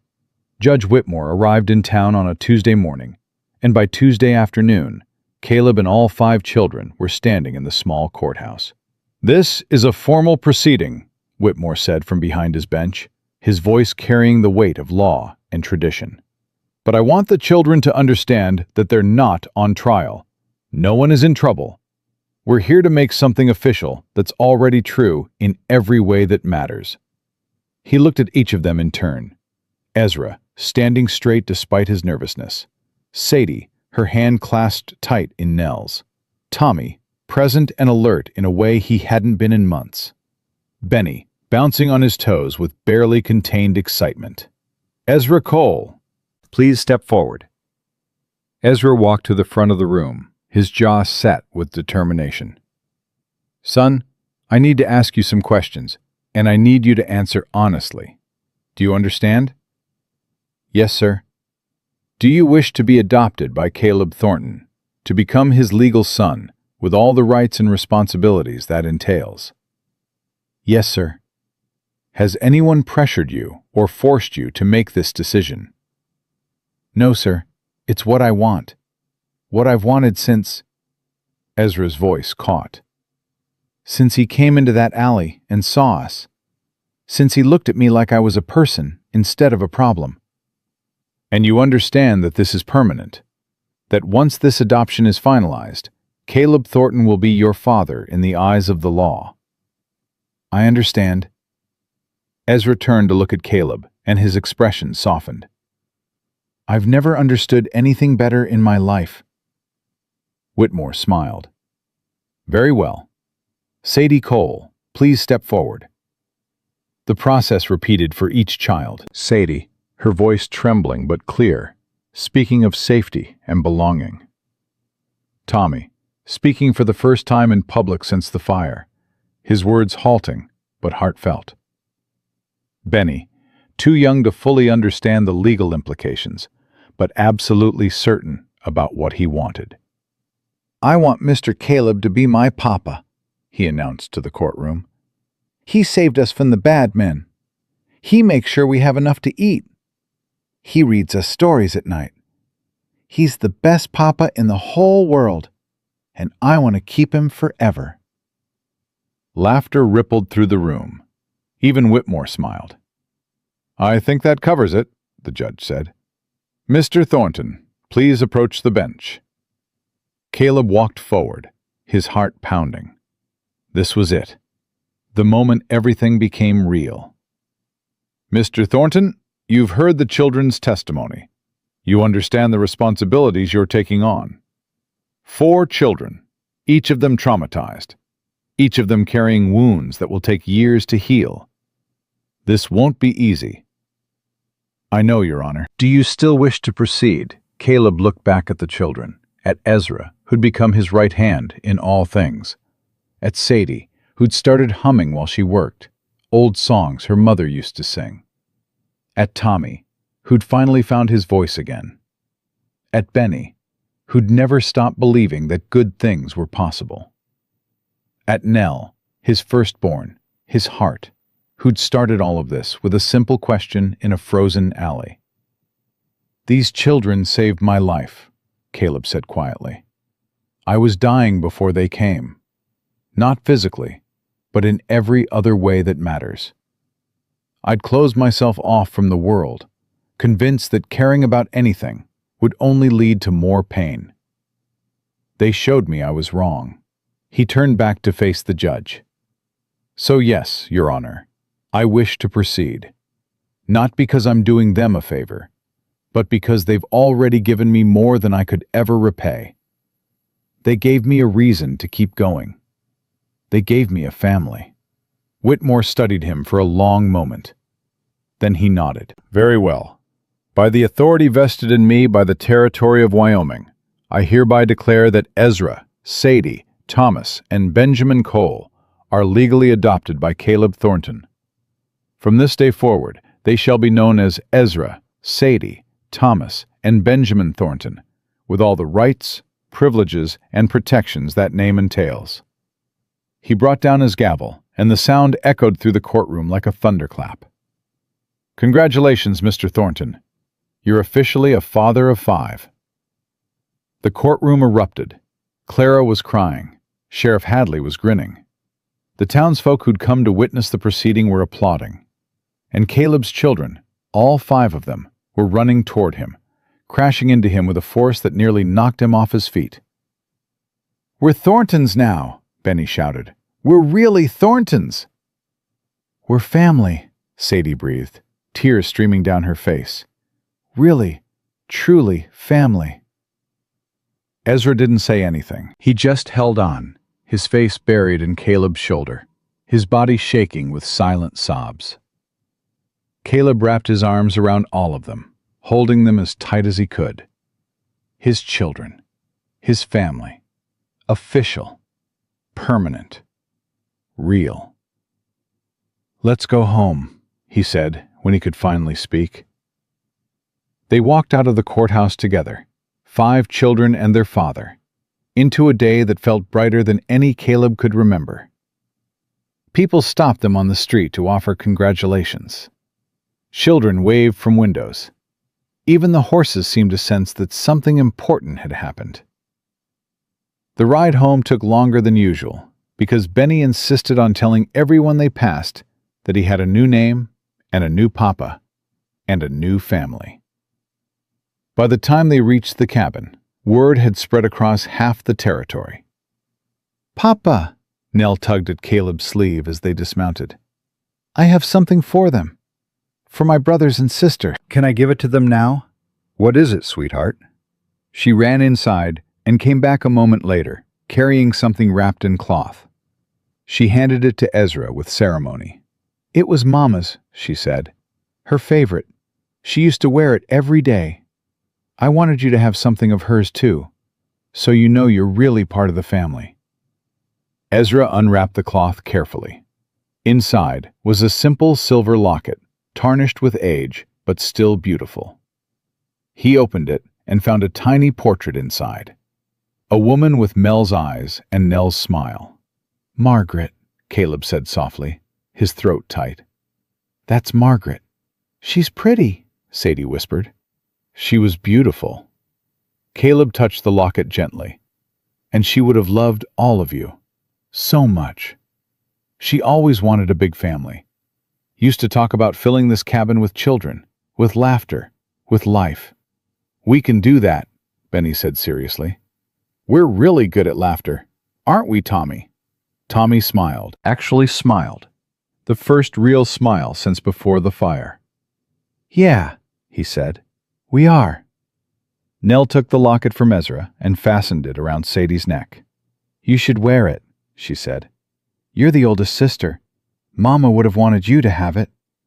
Sadie's hand went to the locket, her fingers trembling. Are you sure? I'm sure. We're sisters now.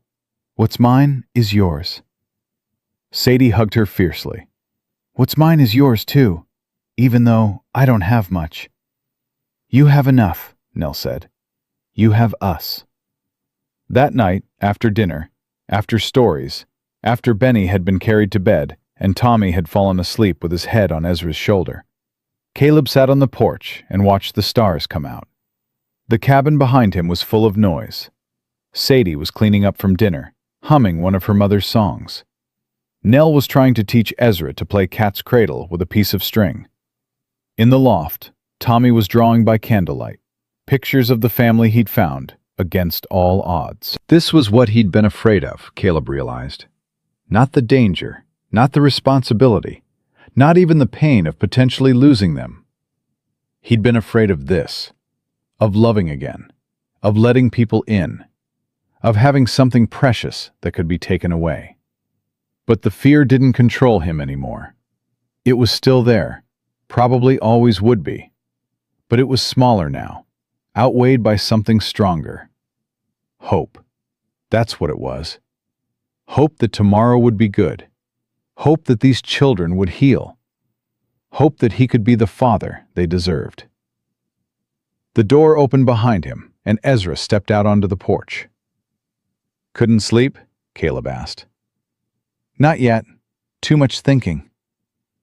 Ezra sat down beside him, pulling his coat tight against the cold. Can I ask you something? Always. Why'd you do it? Really? You had your own life, your own daughter, your own grief. Why'd you take on 4 strangers with more problems than anyone should have to deal with? Caleb considered the question. He'd asked himself the same thing in the dark hours of the night, when the weight of responsibility felt crushing. You remember what your papa said about the measure of a man?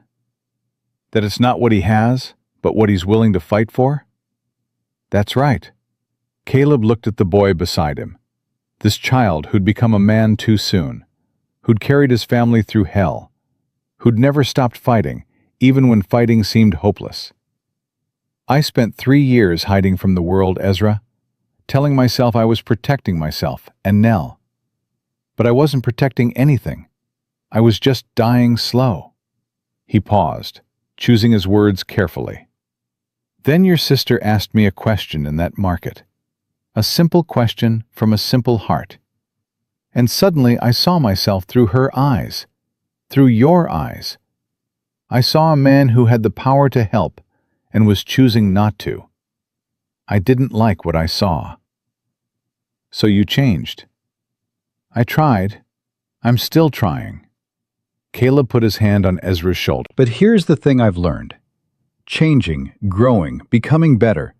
You can't do it alone. You need people. You need family. You need someone to fight for and someone who will fight for you. And that's us? That's what we are to you? That's exactly what you are.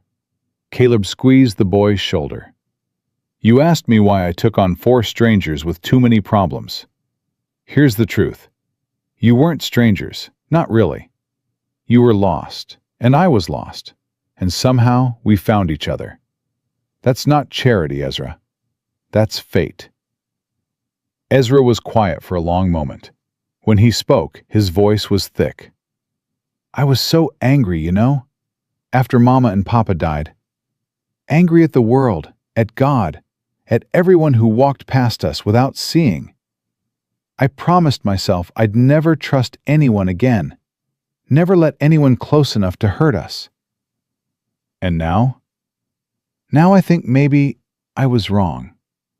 Ezra looked up at the stars, blinking back tears. Maybe the world isn't all bad. Maybe there are people worth trusting. Maybe it's okay to stop fighting long enough to let someone help. That's called growing up, son. Is it supposed to hurt this much? Sometimes. The good kind of hurt, though. The kind that means you're healing.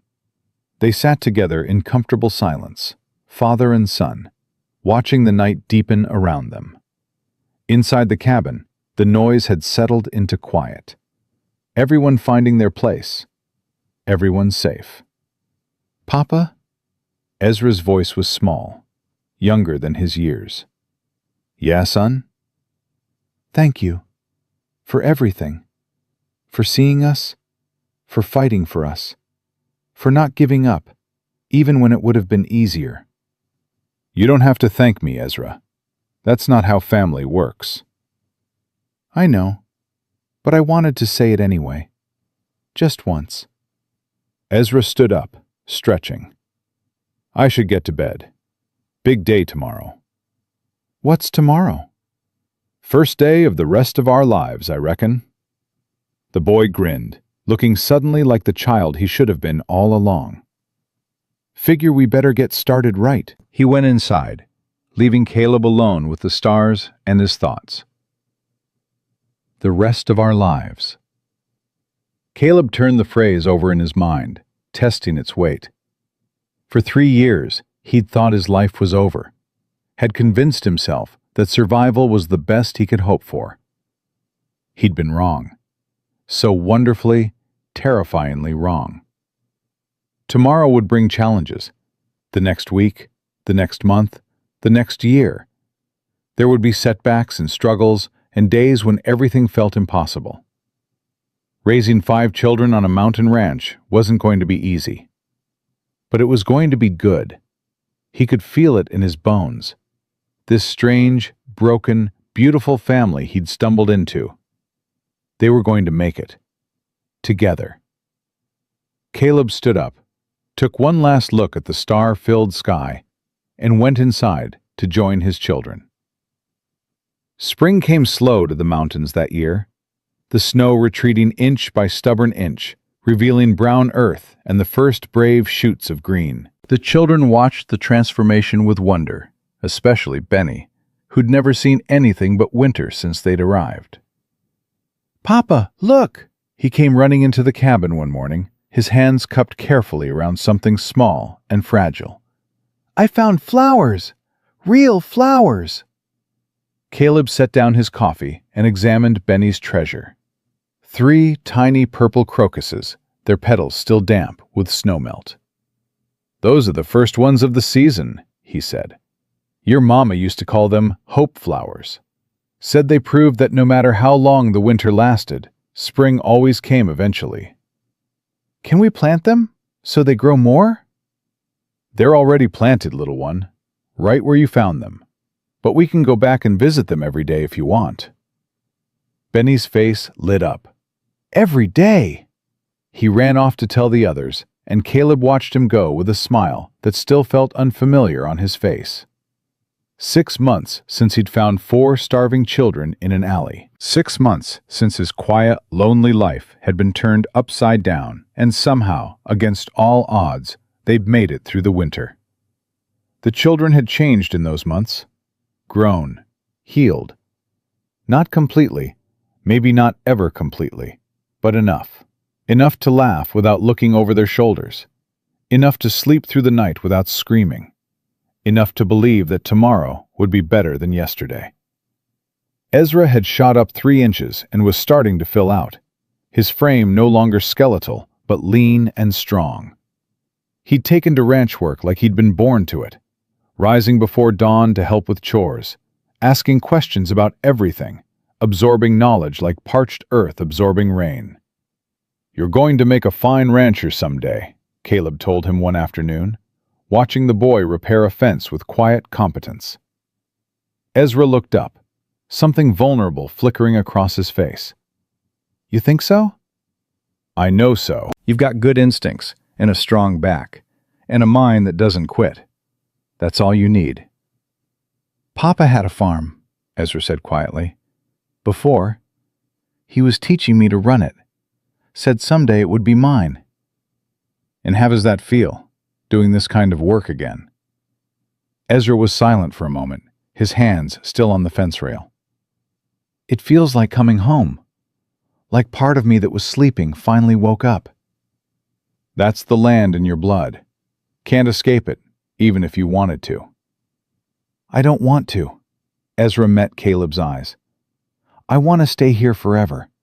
I want to help you build something that'll last. "Then that's what we'll do.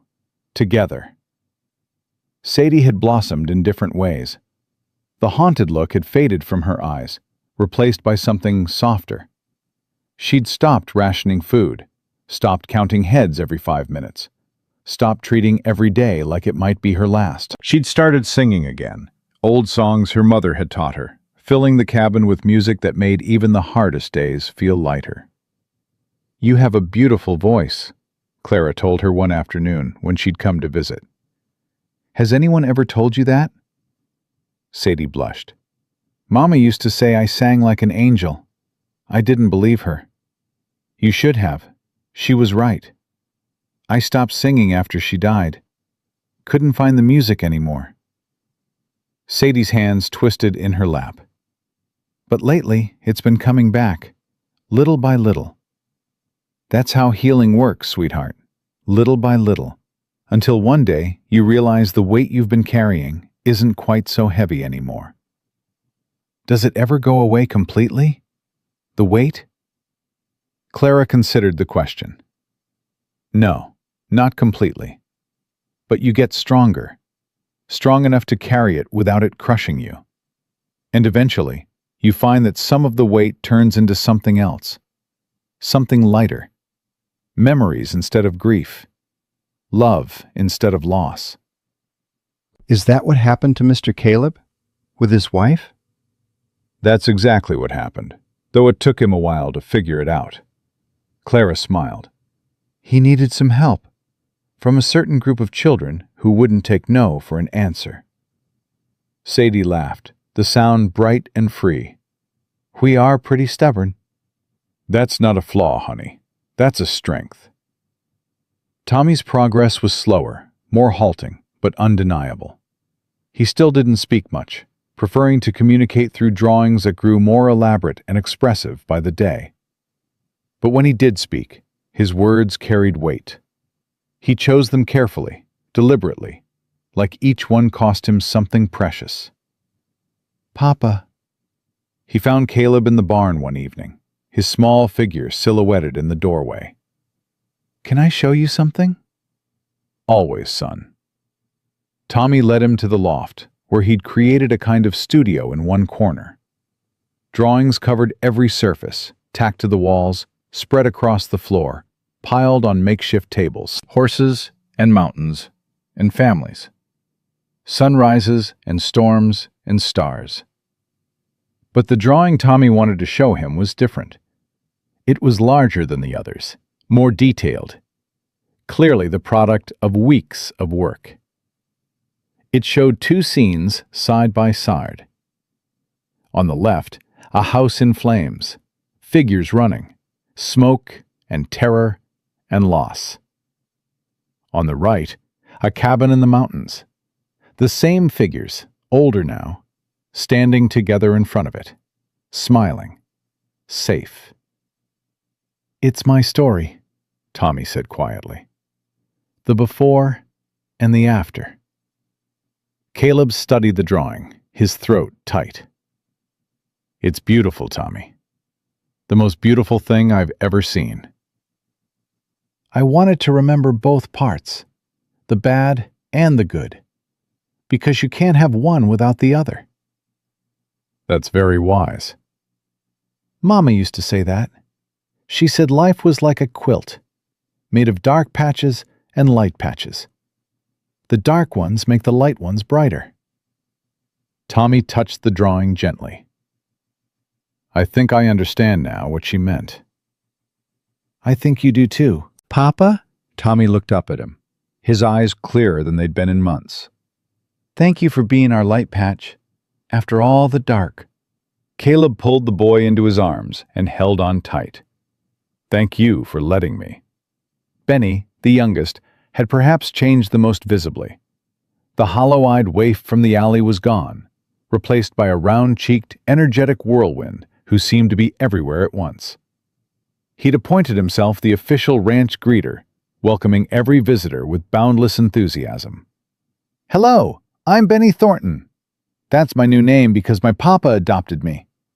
Do you want to meet my horse? Her name is Duchess Jr., because Nell named her after the big horse. I have 4 brothers and sisters now. Well, 3 brothers and 1 sister.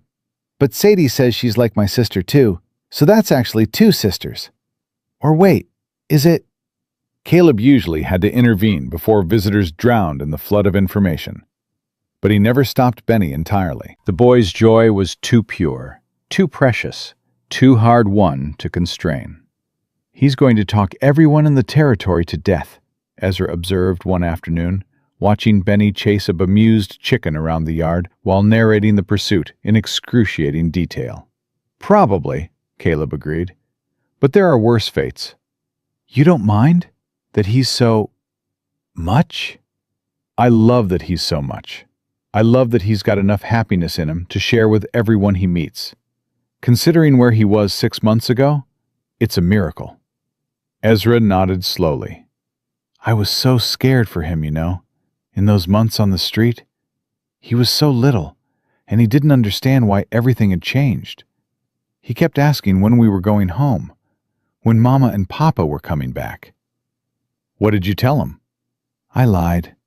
Told him we were on an adventure, that Mama and Papa were waiting for us somewhere, and we just had to find them. Ezra's voice roughened. I hated myself for lying, but I couldn't tell him the truth. Couldn't bear to see his face when he understood. You protected him, the only way you knew how. Did I? Ezra turned to look at Caleb. Or did I just delay the inevitable? He had to find out eventually. He found out in a place where there were people to catch him when he fell. He found out when he had a family around him, a home to come back to. You gave him that, Ezra. You kept him alive long enough to find his way here. Ezra was quiet for a long moment. Then, so softly Caleb almost missed it, he said, I'm glad. I'm glad we found you. So am I, son. So am I. And then there was Nell, his firstborn, his heart, the one who'd started everything with a simple question in a frozen alley. She'd grown too, but differently than the others. Less visibly, perhaps, but no less profoundly. She'd gone from an only child to the middle of 5, from the sole focus of her father's attention to one of many competing priorities. It couldn't have been easy, but she'd risen to it. More than risen, she'd flourished. Papa. She found him on the porch one evening, watching the sunset paint the mountains in shades of gold and rose. Can I sit with you? Always, sweetheart. She settled onto the bench beside him, her small body tucked against his side. For a while, they just watched the light fade together, comfortable in their silence. I miss Mama, Nell said finally. I know. I do too. But not as much as before. Is that bad? Caleb put his arm around her. No, honey, that's not bad. That's healing. It feels like forgetting. Like, if I'm happy, I'm betraying her somehow. Listen to me, Nell. Caleb turned so he could look at her directly. Your mama wanted you to be happy, more than anything else in the world. If she could see you now, see this family we've built, she'd be so proud. Of you, of all of us. You think so? I know so. She used to talk about it, having a big family, filling this cabin with children. She'd be tickled pink to see it finally happening. Nell smiled through her tears. She'd love them. Ezra and Sadie and Tommy and Benny. She'd love them like they were her own, just like you do. I do love them. Nell wiped her eyes. I didn't think I would, at first. I thought it would be weird, having brothers and sisters after being alone so long. But it's not weird. It's wonderful. What's wonderful about it? Everything. Having someone to play with, having someone to share secrets with, having someone who understands what it's like to be scared, to be sad, to miss the people you've lost. Nell leaned into Caleb's side. I'm not alone anymore, Papa. For the first time since Mama died, I'm not alone. Caleb kissed the top of her head. Neither am I, sweetheart. Neither am I. The trial of Victor Crane and Silas Murdoch came in late April, just as the mountain wildflowers were beginning to bloom. Judge Whitmore had insisted on presiding personally, and the territorial capital was buzzing with anticipation. Caleb took Ezra with him to testify. The boy had asked to go, had insisted, even knowing how hard it would be. He said he owed it to his parents, owed it to himself. The courtroom was packed when they arrived. Crane sat at the defendant's table, his face pale and drawn, a shadow of the confident man who'd threatened Caleb at the ranch. Murdoch sat beside him, his arm still in a sling from where Caleb had shot him months ago. Ezra's testimony was devastating. He spoke clearly and calmly, describing the night of the fire, the months on the street, the kidnapping, the terror. He didn't cry, he didn't waver. He looked Crane directly in the eye and told the truth. You took everything from us, Ezra said, his voice ringing through the silent courtroom. Our home, our parents, our childhood. You treated us like we were nothing, like our lives didn't matter. He paused, and when he spoke again, his voice was stronger. But you were wrong. We matter. We survived. And now the whole world is going to know what you did. The jury deliberated for less than an hour. Guilty on all counts. Crane was sentenced to hang.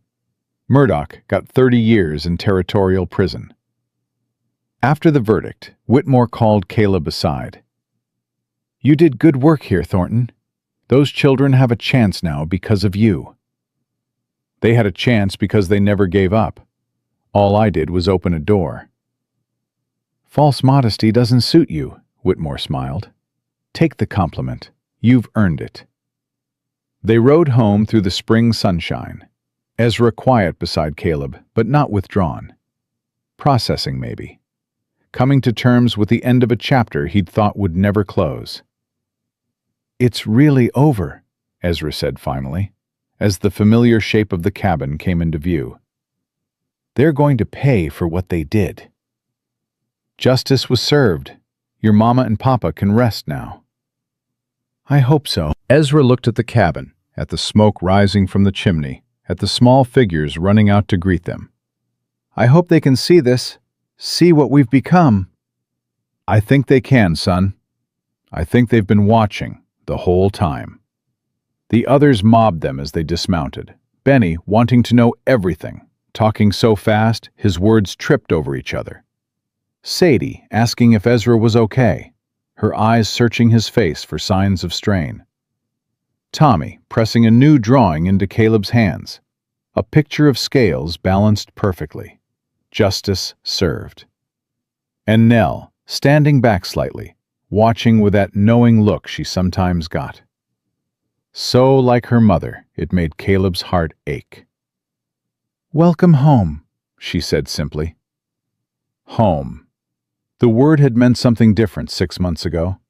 A place of silence and grief, of memories too painful to touch. Now it meant laughter and chaos and love. Now it meant family. Summer blazed across the mountains, bringing long days and hard work, and the particular contentment that came from building something together. The children threw themselves into ranch life with enthusiasm that sometimes outpaced their abilities. Ezra learned to break horses, to read the weather, to mend fences that would hold through the harshest winter. He grew another 2 inches and had to have all his clothes let out. Sadie took over the kitchen garden, coaxing vegetables from soil that had lain fallow since Margaret's death. She learned to can and preserve, to make bread that rivaled Clara's, to create meals that brought the whole family to the table with eager anticipation. Tommy discovered a talent for woodworking, his artistic eye translating into carved figures that grew more detailed with each attempt. He made gifts for everyone: a horse for Benny, a flower for Sadie, a star for Nell. For Caleb, he carved a family, 6 figures standing together, small enough to fit in a pocket. Caleb carried it everywhere. Benny appointed himself chief egg collector, chicken wrangler, and general supervisor of all things small and living. He named every animal on the ranch, held funerals for the ones that died, and celebrated the ones that were born, with homemade songs that made everyone laugh. And Nell held them all together, the heart of the family, the one who remembered birthdays and smoothed arguments and made sure no one felt left out. She was 8 years old and already showing the kind of wisdom that usually took decades to develop. "Papa," she asked one night as he was tucking her into bed, "do you ever regret it? Taking them in?" "Never. Not for 1 second. Even when Benny broke the window? And when Tommy accidentally set fire to the haystack? And when Ezra and Sadie had that huge fight about nothing?" Caleb laughed. "Even then, those are just the messy parts of being a family. They don't change how I feel." "How do you feel?" He considered the question. "Lucky, grateful, scared sometimes because I love you all so much and the world is dangerous, but mostly just full. Like there was a hole inside me that I didn't know was there until you all filled it." Nell smiled. "That's how I feel too." "Yeah?" "Yeah. I thought when Mama died that I'd never feel whole again.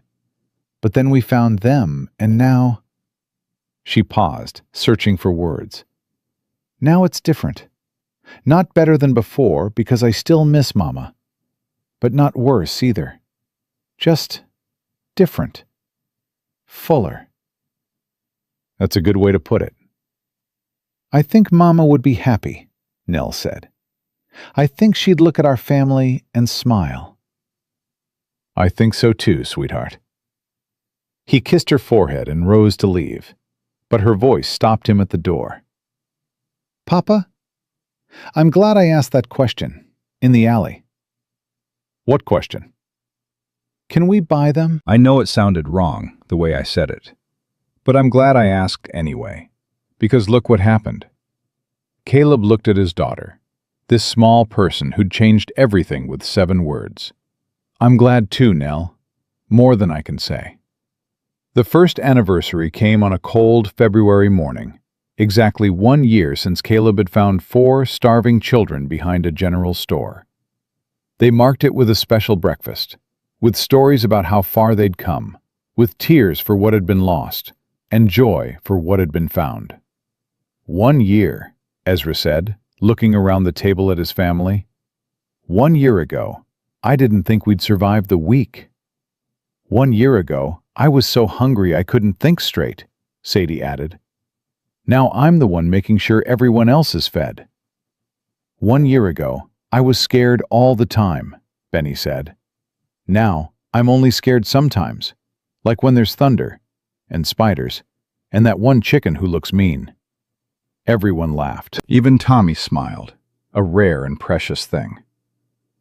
1 year ago, he said quietly, and everyone went still.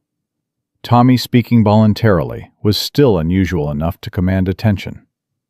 1 year ago, I thought I'd never talk again, never feel anything again. I was wrong. Caleb raised his coffee cup. To the past year, to the years ahead, to this family, built from broken pieces and held together by love. To love, they echoed. Outside, snow was falling, soft and silent, blanketing the world in white. Inside, the fire crackled, the food steamed, and 6 people sat together, grateful for everything they had and every one they'd become. Later that afternoon, Caleb stood on the porch watching his children play in the snow. Benny was trying to build a snowman, but kept getting distracted by snowflakes. Tommy was making snow angels, his serious face transformed by rare delight. Sadie and Nell were having a whispered conversation, punctuated by giggles. Ezra stood apart, watching over them all, the protector he'd always been, but no longer needed to be. He caught Caleb's eye and walked over to join him on the porch. "You're thinking about something," Ezra said. "Just remembering. A year ago. How different everything was." "Better now?" "Infinitely." Ezra nodded, looking out at his siblings. "I used to pray, in those months on the street. I'd pray for someone to help us, anyone. I didn't really believe anyone would, but I prayed anyway." "And?" "And you showed up." Ezra turned to face Caleb. "I don't know if I believe in God anymore, but I believe in you. I believe in this family. I believe that sometimes, when everything seems hopeless, something good can still happen. That's called faith, son." "I guess it is." Ezra smiled, young and old at once, carrying his scars with grace. "Thank you, Papa, for answering my prayer." Caleb pulled the boy into an embrace, this child who'd become his son, who'd taught him as much as he'd taught them. "Thank you for being worth answering." They stood together as the sun set behind the mountains, painting the sky in colors that seemed impossible, too beautiful for a world that contained so much darkness. But that was the thing about beauty, Caleb had learned. It didn't exist despite the darkness. It existed because of it. Light only mattered when there was shadow to overcome. Nell's voice drifted up from the yard. "Papa, Ezra, come play with us." Ezra pulled back and grinned. "Race you to the snowman." "You'll lose." "Probably, but I'll have fun anyway." He took off running, and Caleb followed, slower but no less joyful. He reached the others and was immediately pelted with snowballs from all directions, his children ganging up on him with shrieks of laughter. He fell dramatically, clutching his heart. "I'm hit! I'm done for! Save yourselves!" Benny threw himself on top of Caleb, covering him protectively. "I'll save you, Papa." My hero. They lay in the snow together, all 6 of them, looking up at the first stars appearing in the darkening sky. Cold and wet and completely, perfectly happy. "Papa," Benny asked. "is this what family is? Lying in snow and looking at stars?" "That's part of it." "What's the rest?" Caleb thought about the question. Thought about Margaret, who'd taught him how to love. About the years of grief and solitude. About a little girl's question in an alley. About 4 broken children who'd somehow become whole again. "Family is showing up," he said finally. "Every day, no matter how hard it gets. Family is choosing each other over and over, even when choosing is difficult. Family is knowing that you're not alone, that someone's got your back, that no matter what happens, you belong somewhere, to someone." "Like us?" "Exactly like us." Benny snuggled closer. "I like being family." "Me too, little one. Me too." The stars came out in full glory, brilliant against the dark sky. The cold settled deeper, and eventually they'd have to go inside, to warmth and light and all the small comforts of home. But not yet. For now, they lay together, 6 souls bound by choice and love and the simple miracle of finding each other in a vast and lonely world. In the market a year ago, a little girl had asked an innocent question. "Can we buy those children?" She hadn't understood then what she was really asking. Neither had Caleb, but he understood now. She'd been asking him to open his heart, to let go of his grief and his fear and his stubborn belief that he was better off alone. She'd been asking him to be a father again, not just to her, but to 4 strangers who needed him as much as he needed them. He'd said yes, the best decision of his life. Margaret would have been proud, not just of him, but of all of them. Of this family they'd built from scraps and hope and sheer determination. Of these children who'd survived the unsurvivable and come out stronger on the other side. He carried her with him still, always would, but he wasn't living in her shadow anymore. He was living in her light, the light she'd left behind, the love that hadn't ended with her death, but had grown and changed and found new forms. 5 children, 1 father, a cabin in the mountains, a life that had seemed over, now beginning again in ways he'd never imagined. That was the truth he'd learned this year, the truth those broken children had taught him, that it was never too late, that hope could survive anything, that family wasn't about blood or obligation or duty. Family was about love, nothing more, nothing less. And Caleb Thornton, once a man with nothing left to lose, now had more love than he knew what to do with. It was, he thought, as he gathered his children and headed inside to warmth and home, more than enough. It was everything. Thank you for staying with me until the end of this story. It means more than you might realize. Sharing these quiet moments together in the stillness of the night, there's something gentle that lingers here. Not in the grand gestures, but in the small, almost unnoticed choices people make when no one is watching. A pause before walking away. A hand extended when it would have been easier to turn back. Sometimes, life doesn't change in loud, dramatic ways. It shifts softly, in the space between hesitation and compassion. And maybe that's what stays with us. Not the cold itself, or even the hardship, but the warmth that somehow finds its way through it. The kind that doesn't ask for recognition, that simply exists because someone chose to care. In a world that can often feel distant, those quiet decisions become something steady, something real. We all carry moments like that, whether we realize it or not. A chance to step closer instead of away. A chance to be part of someone else's turning point, even in the smallest way. And perhaps, without ever knowing, those moments shape more than just a single life. They ripple outward, touching places we'll never see. So as the night settles in, and this story fades into silence, maybe it's worth holding on to that quiet thought, that sometimes the simplest kindness is enough to change the direction of a life, and maybe even our own.